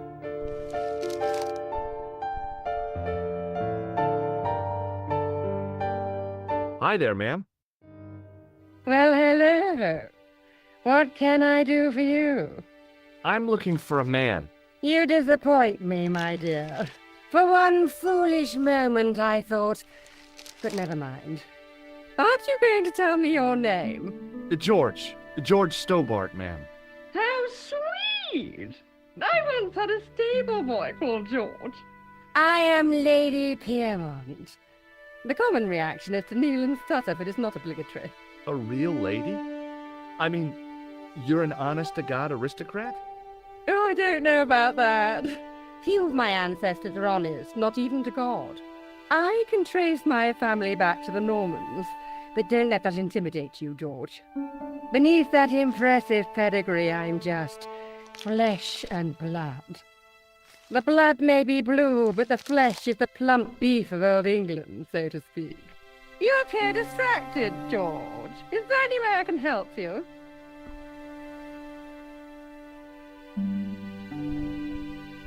Do you recognize the man in this photograph? My God, it's him! That's Merlin! She represented everything I loved about the English. The lady was totally deranged. Merlin? You mean King Arthur's wizard? Good heavens, no! Monsieur Merlin is a fellow guest. Did I show you this photograph? Yes, darling. Are you here in Paris on vacation? No, darling, I'm on holiday. I needed to get away after Algy's funeral. I didn't realize you were mourning the loss of a loved one. I'm not. He was my husband. I'm sorry to hear about your husband's death. You wouldn't be if you knew him, my dear. It gave me the opportunity to take a well-deserved holiday. Daphne suggested a change of scenery. Paris, she said. The wild romance is just what you need to take your mind off the inquest. Well, the closest I came to romance was being wooed by a drunken Breton chef. I must say I was disappointed with his coq au vin. Not at all what I was expecting. I was thinking of cutting my holiday short, packing my bags and heading back to Hemel Hempstead. That was until last night. What happened to you last night? I was stricken, Mr. Stobart. Cupid's arrow has cleft my bosom. They couldn't really miss. It was just as I'd always imagined it should be. The intimacy of candlelight, romantic music tinkling across the room, and then a stranger's glance. Those brooding eyes, that suave manner, those tight trousers. He was the man I'd been waiting for all my life. I'm glad he finally turned up after all these years. Ah, but it wasn't to be. He was merely toying with my affections. And if I ever catch up with him, he's dead. Who was the guy who led you on? His name is Merlin. The man you know as Merlin is a fake. What do you mean, sweetie? He's a murderer. He also uses the name Khan. I am shocked, Mr. Stobart. Shaken. I took him to be a gentleman, a man of honor. Do you know, I'd rather like to assist you in stitching him up. When did you last see Merlin? It was no more than an hour ago. He came downstairs and spoke to that clerk chappie. Something passed hands. I couldn't see what exactly. A briefcase? No, smaller than that. A bundle of papers, perhaps. The clerk put it in the hotel safe and Merlin went out. Are you sure you saw Merlin putting documents in the safe? Yes, darling, positive. I wonder what they were. Obviously something of great importance.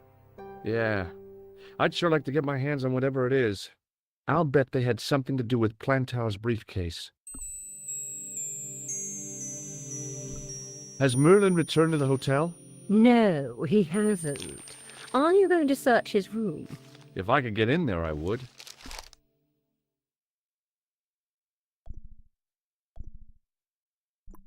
I have to go, ma'am.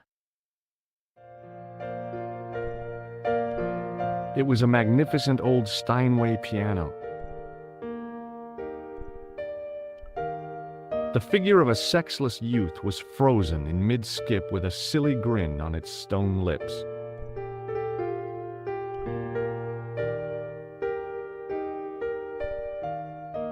Excuse me, didn't I see your picture in the news? You're that Nobel Prize winner from some unpronounceable Eastern European state. Yes, that is me, in person. I don't want to worry you, but have you had any threats on your life? You know, mysterious phone calls, letters made up of headlines cut from the newspaper.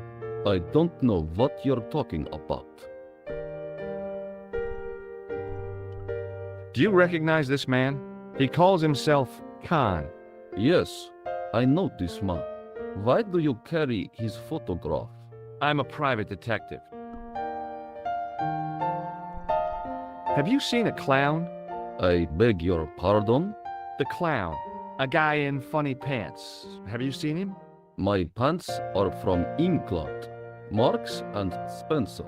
They are a pleasure and a comfort to wear, with much support. I'm real glad to hear that. You know, it's good to know you Nobel Prize winners are human too. In my country, the people make do with string and egg cartoons. For pants? For everything. Oppression is the mother of ingenuity. Do you know a guy called Plantow? I don't know anybody in Paris. Oh, well, this guy's dead anyhow. Why do you ask me about dead men? I have seen enough of death to last me a lifetime. I'm, sure you have. Thanks for your help. Goodbye.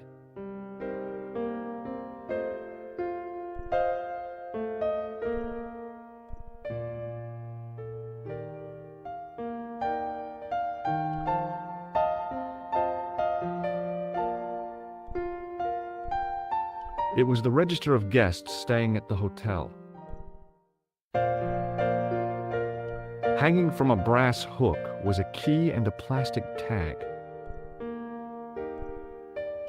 The clerk wore a disdainful expression, like he'd been born with it.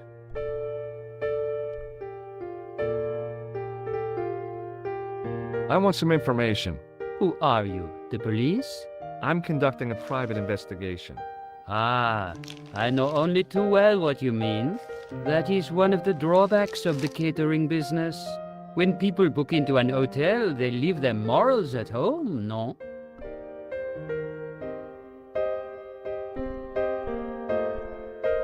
Do you recognize the man in this photograph? Yes, monsieur. That man is one of our guests. What name? I cannot tell you that.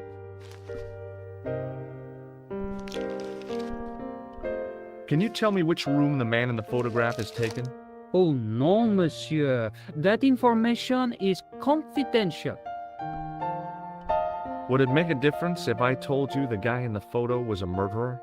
We are accustomed to catering for celebrities, monsieur. Movie stars, politicians, royalty, sporting personalities, they all stay here. Did I show you this photograph? Yes, you did, monsieur. I'm looking for a man who dresses like a clown. This is a highly respectable hotel, monsieur. There are no clowns here. If you say so.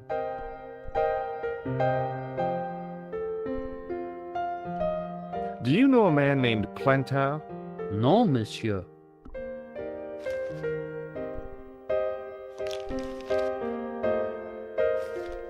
I believe Khan, the man with the scar, is also known as Merlin. What of it? What do you want? Access to his room. Do you have a license, monsieur? Huh? A private investigator's license? Well, not exactly, but I can explain everything. I am sorry, but without credentials, I cannot help.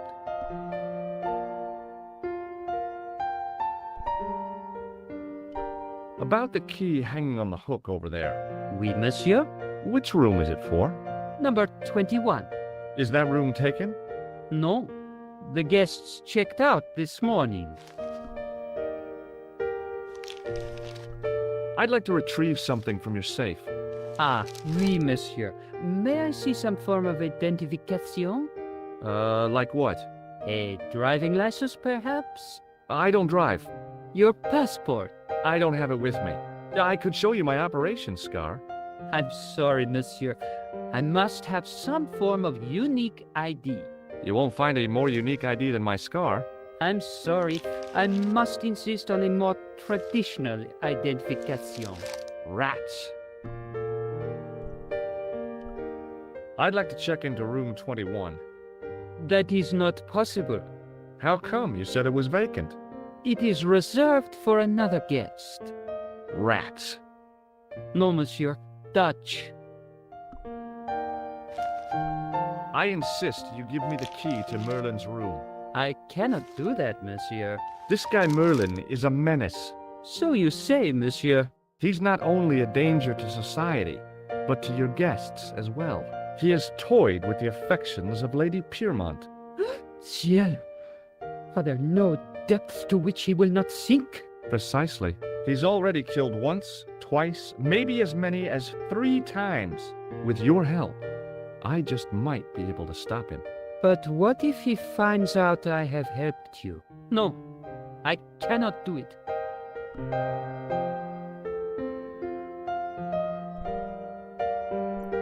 Thanks for your help, buddy.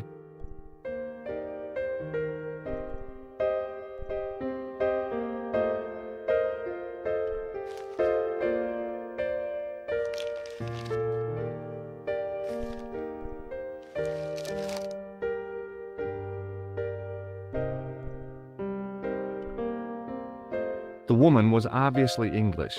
She had all the qualities of... It wasn't a pretty sight. Hi, ma'am. Hello, George. What can I do for you now? Would you distract the clerk while I borrow a key? Are you asking me to aid you in a criminal act, darling? Oh, no. It's the key to an empty room. And why, may I ask, do you wish to gain access to an empty room? Do you plan to squat? No, ma'am.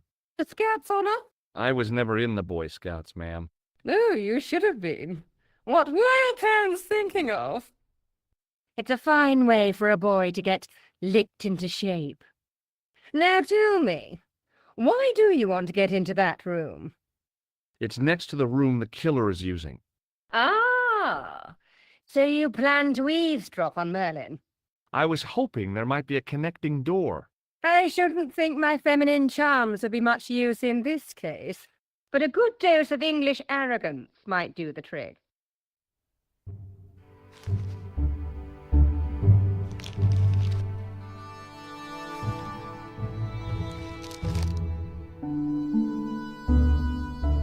I say, you there, flunky?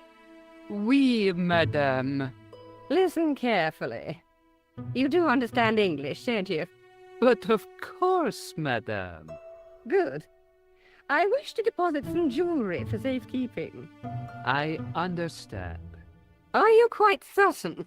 Oh, bien sûr, madame. Over to you, my dear.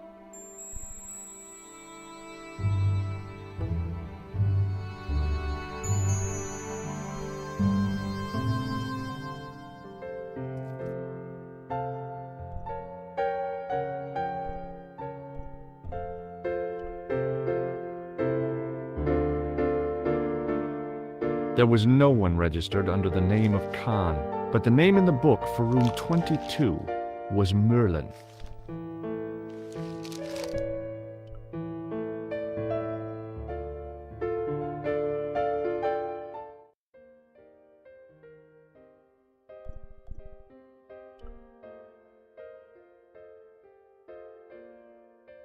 The sign on the door read 22.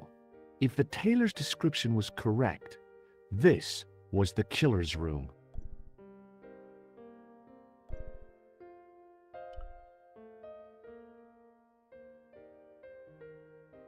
The door was locked.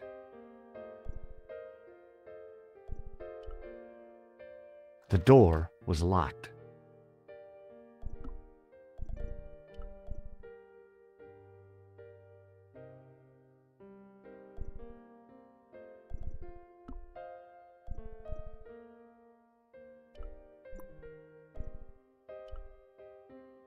Maybe it wasn't the right room, but this was the right key.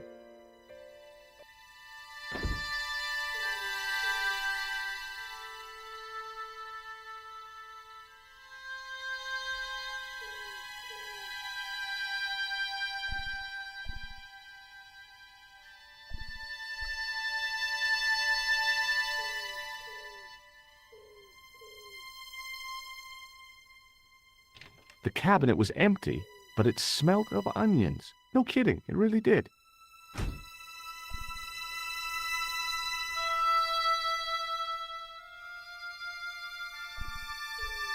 A cabinet stood beside the bed.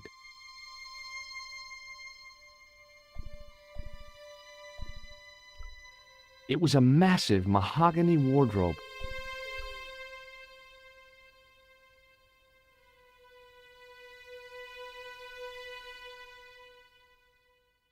There was nothing in the wardrobe apart from a vague, lingering smell of camphor.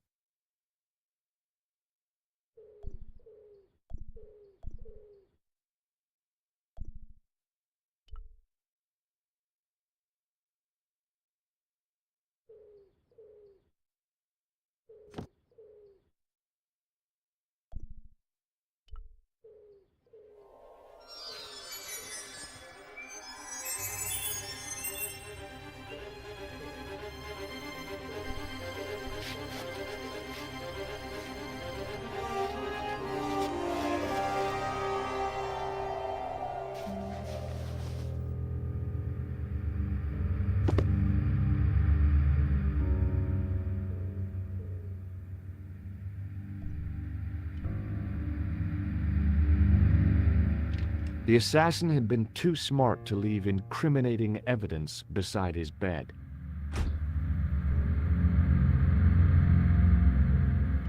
The bed was several times larger than the narrow cot I'd been given at the place I was staying.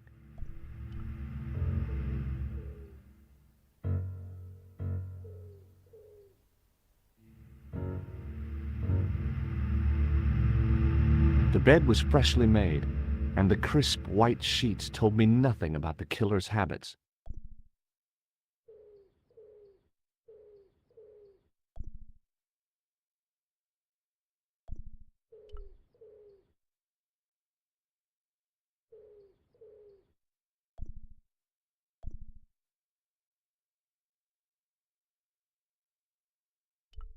There was nothing in the pockets of the pants. The pants were newly laundered and pressed with immaculate creases.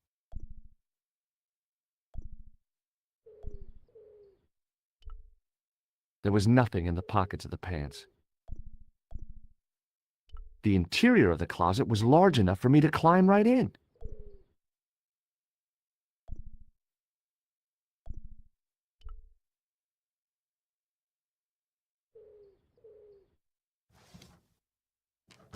I searched the interior of the briefcase, but, as I'd half expected, it was empty.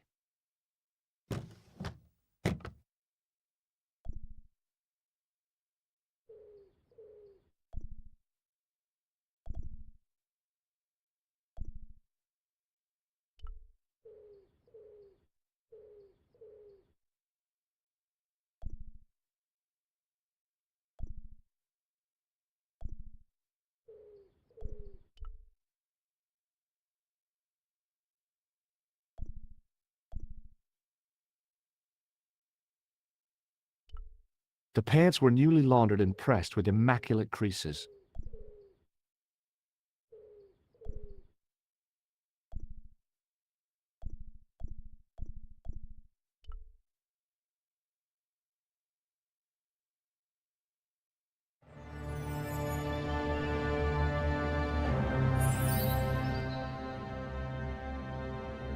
I had the kind of feeling in my stomach that would usually send me running to the bathroom.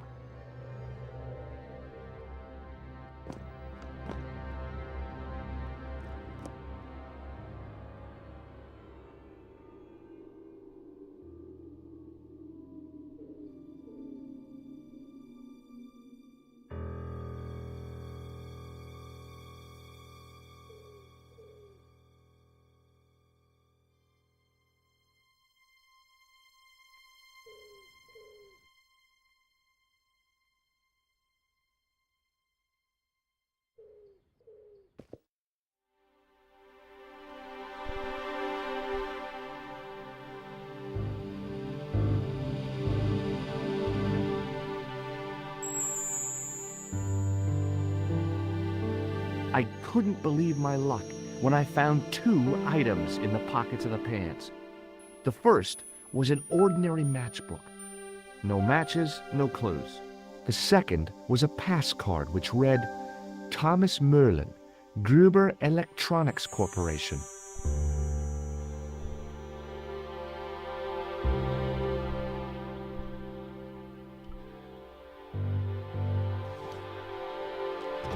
I searched the interior.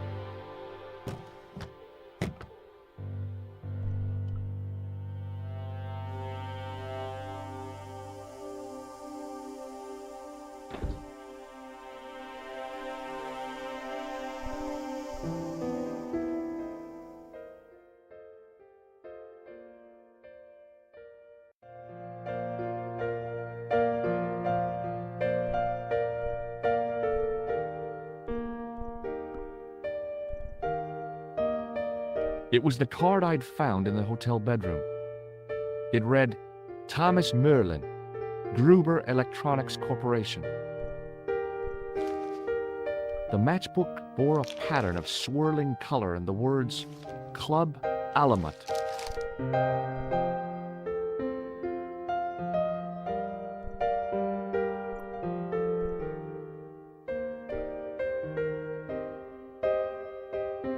There was no one registered under the name of Khan, but the name in the book for room 22 was Merlin. What now, monsieur? Does this pass mean anything to you? That is Monsieur Merlin's property. That's right. Merlin the murderer. I want to see what he's left in your safe. Impossible. I cannot betray his confidence, no matter what you say he's done. You're making a big mistake. Maybe. I can live with that. Does this matchbook mean anything to you? No, monsieur.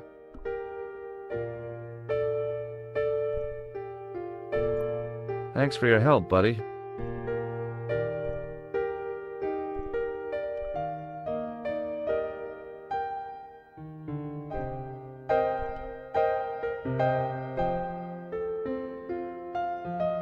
Hi, ma'am. Hello, George. What can I do for you now?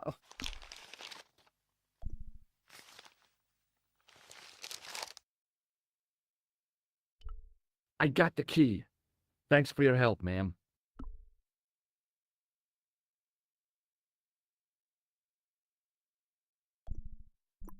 I have to go, ma'am.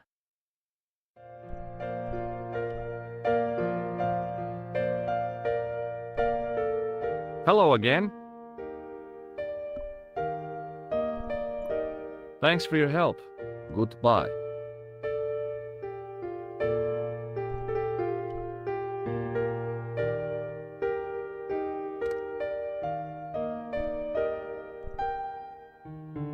No point in phoning that guy again. Bonjour, couleur. Hi, it's George. Are you okay? I'm fine.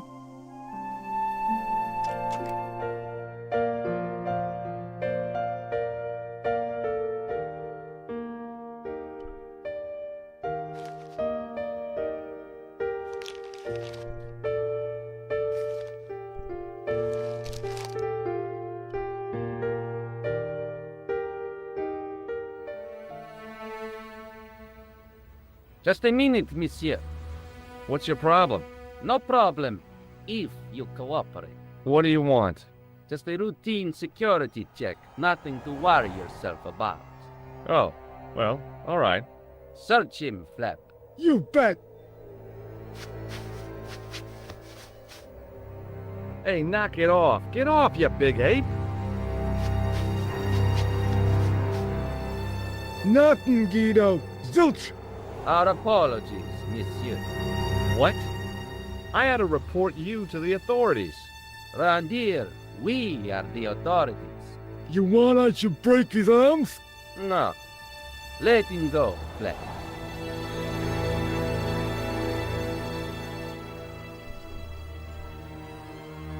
The man looked like an amiable Bigfoot. Excuse me. Yeah? Don't you think you have some explaining to do? Huh? I'm an American citizen and a bona fide visitor to your country. What the You can't touch me up in the street and expect to get away with it. get lost, creep? Hey, Shorty.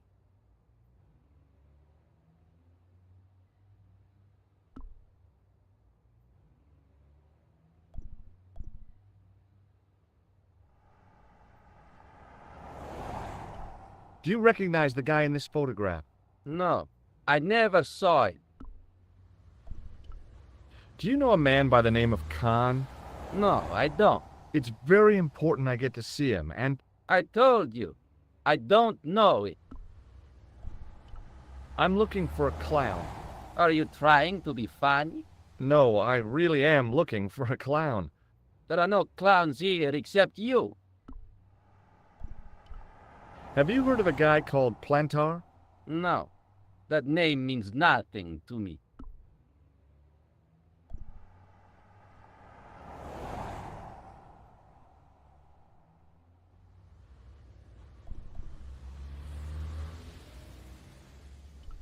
Does this matchbook mean anything to you?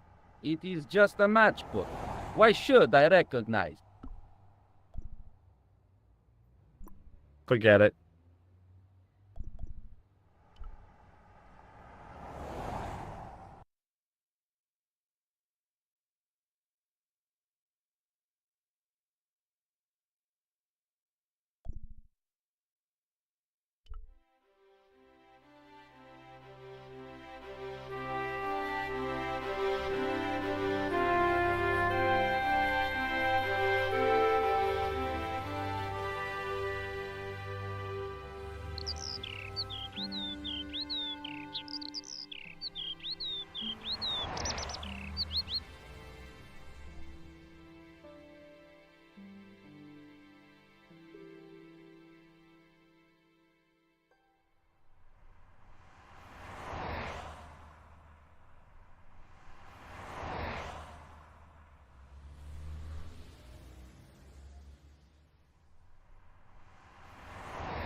I found the address of the hotel where Khan the killer stayed.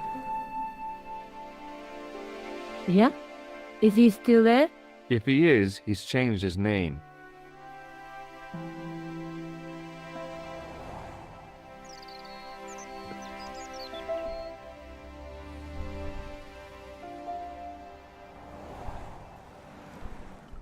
I found this in the killer's room. What is it? A credit card? ID, Thomas Merlin, of the Gruber Electronics Corporation. Never heard of him or the company. I found this matchbook in the killer's hotel room. It's from the Club Alamut. Never heard of it. Is there anything written inside it? No, what were you expecting? If this was a movie, there'd be a clue. A name or an address. That's no use. There aren't even any matches in it. Oh well, I'll keep it as a souvenir. What are you doing to help trace the killer clown? Research, George. Yeah?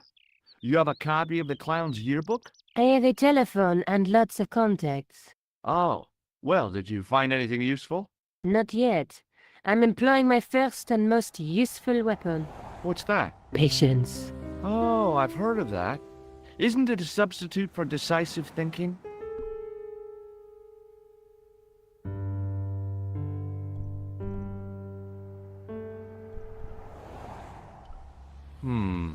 Maybe not.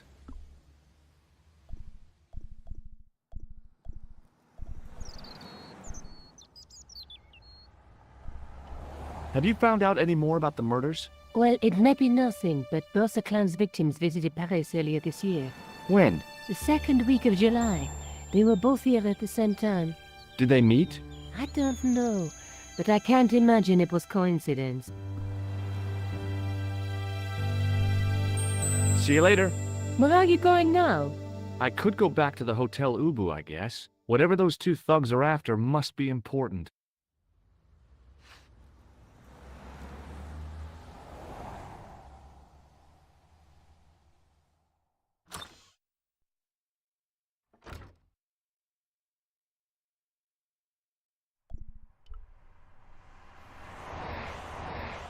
Oh, hi.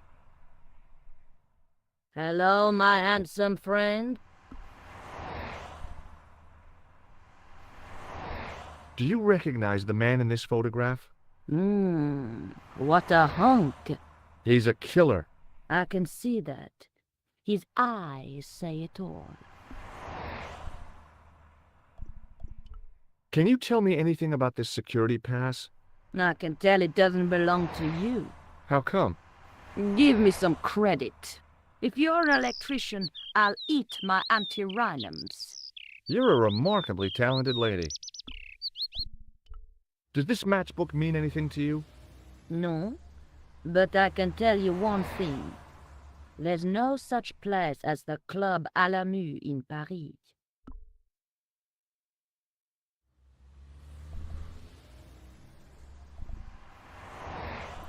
See you later. That's right, monsieur. You will.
The sign listed the price of rooms, and boy, were they expensive.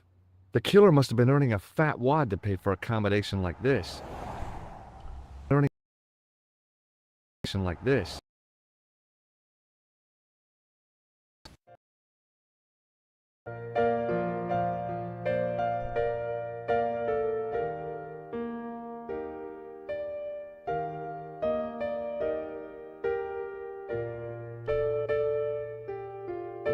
Hi, ma'am.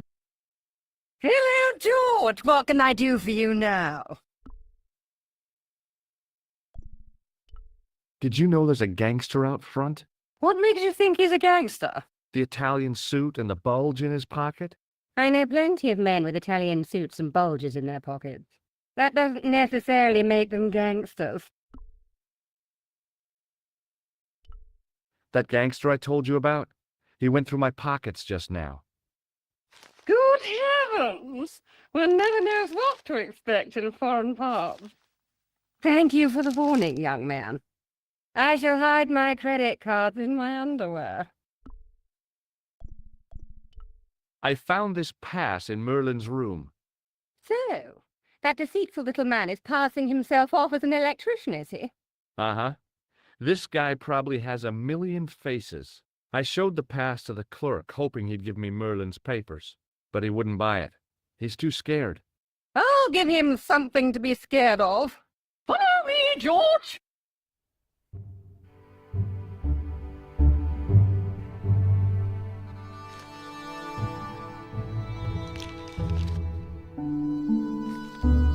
Did you place a package from Merlin in the hotel safe?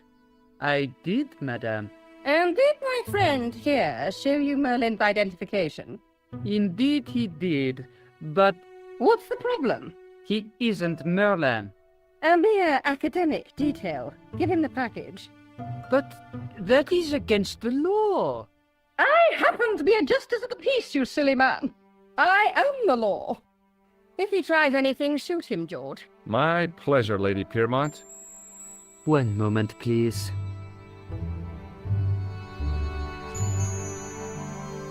You know, I haven't enjoyed myself this much since Greenham Common. I don't know what I would have done without you, Lady Piermont. Voilà, monsieur. Le manuscrit de Monsieur Merlin. Thanks. How satisfying. An Anglo-American alliance that actually worked. The clerk had given me a tightly rolled sheet of parchment. I decided not to unroll it until I was safely back in Nico's apartment.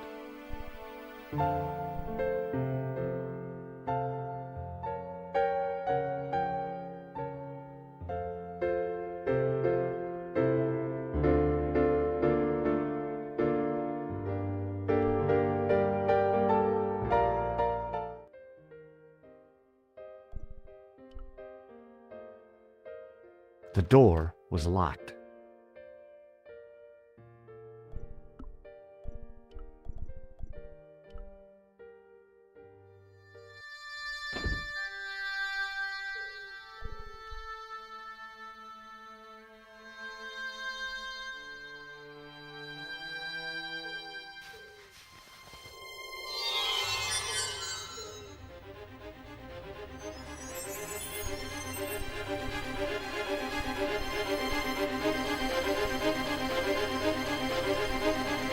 I knew this was no way to treat an ancient manuscript, but I couldn't let it fall into the hands of the goons waiting outside.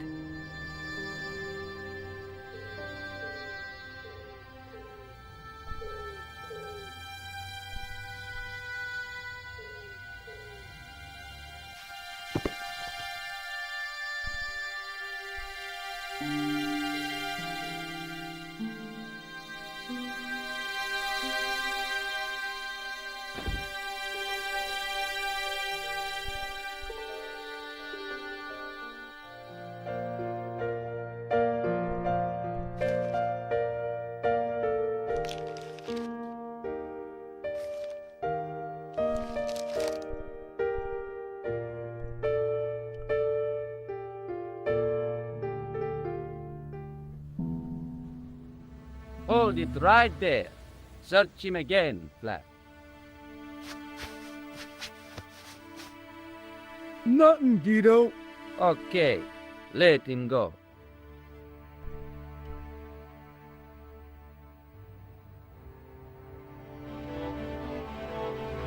If the manuscript was what Flap and Guido were after, they were going to be disappointed. I couldn't wait to get back to Nico's apartment and check it out.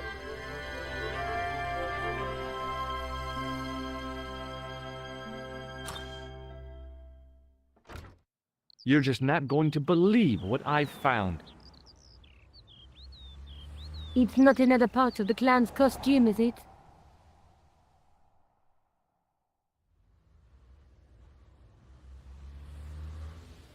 It's a medieval manuscript. Khan left it in the safe at the Ubu. It's incredible. Is this what he took from Plantark? It could be, which means it's worth enough to kill for. Look there, two guys on the same horse. Oh yeah, maybe they couldn't afford one each. What of it? Have you ever heard of the Knights Templar?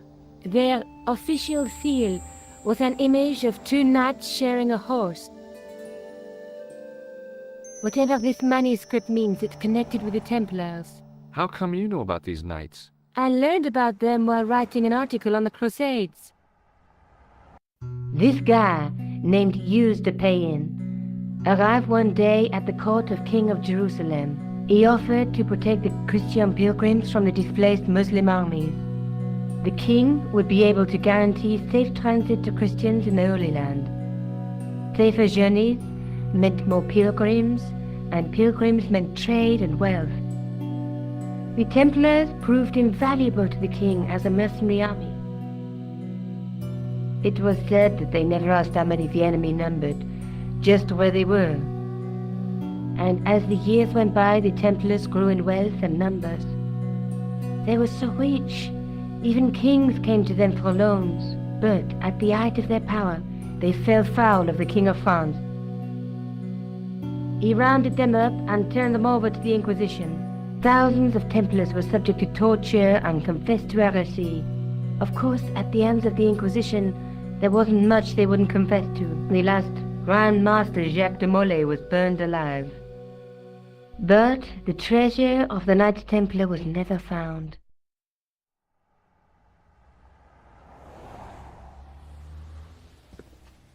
Jeez. So the treasure is hidden, waiting to be discovered? If there ever was a treasure, it's been lost for 600 years. Anyway, we're supposed to be investigating a serial killer, not a medieval treasure trove. But maybe that's what the clown and his accomplices are after. Maybe this manuscript is the key. You'd better leave it here for safekeeping. Think about it, Josh. One guy's already died for it, as you said yourself. Besides, that parchment is fragile. Okay, I'm convinced. You keep hold of it.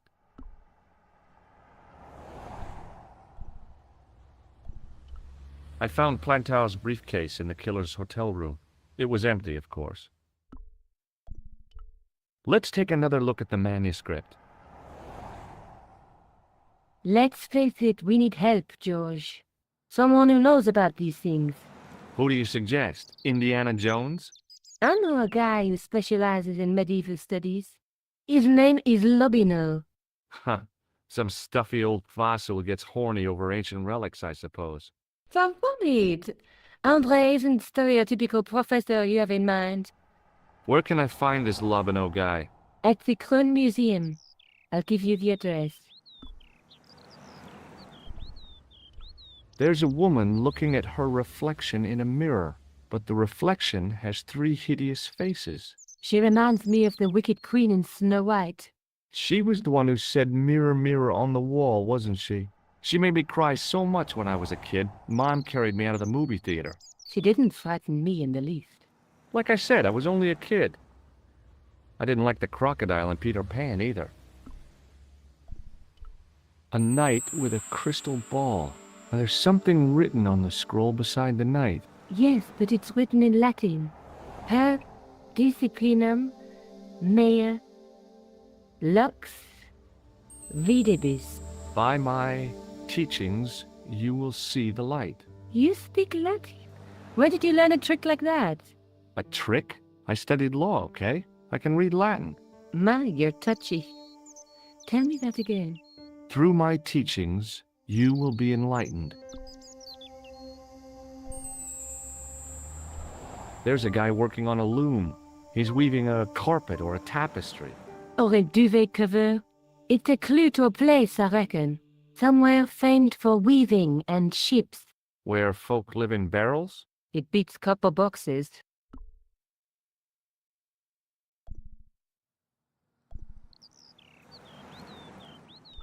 There's a guy with a sword and a bull. The only mythological bull I know of is the Minotaur, but he was only half bull. I don't think I'd like to be half a bull, even if it was the bottom half. What's that object between them? It looks like a gem on top of a tripod.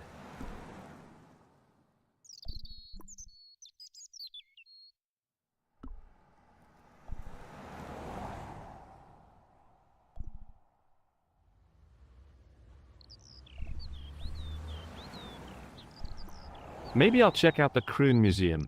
I'm sure you'll find it useful, George.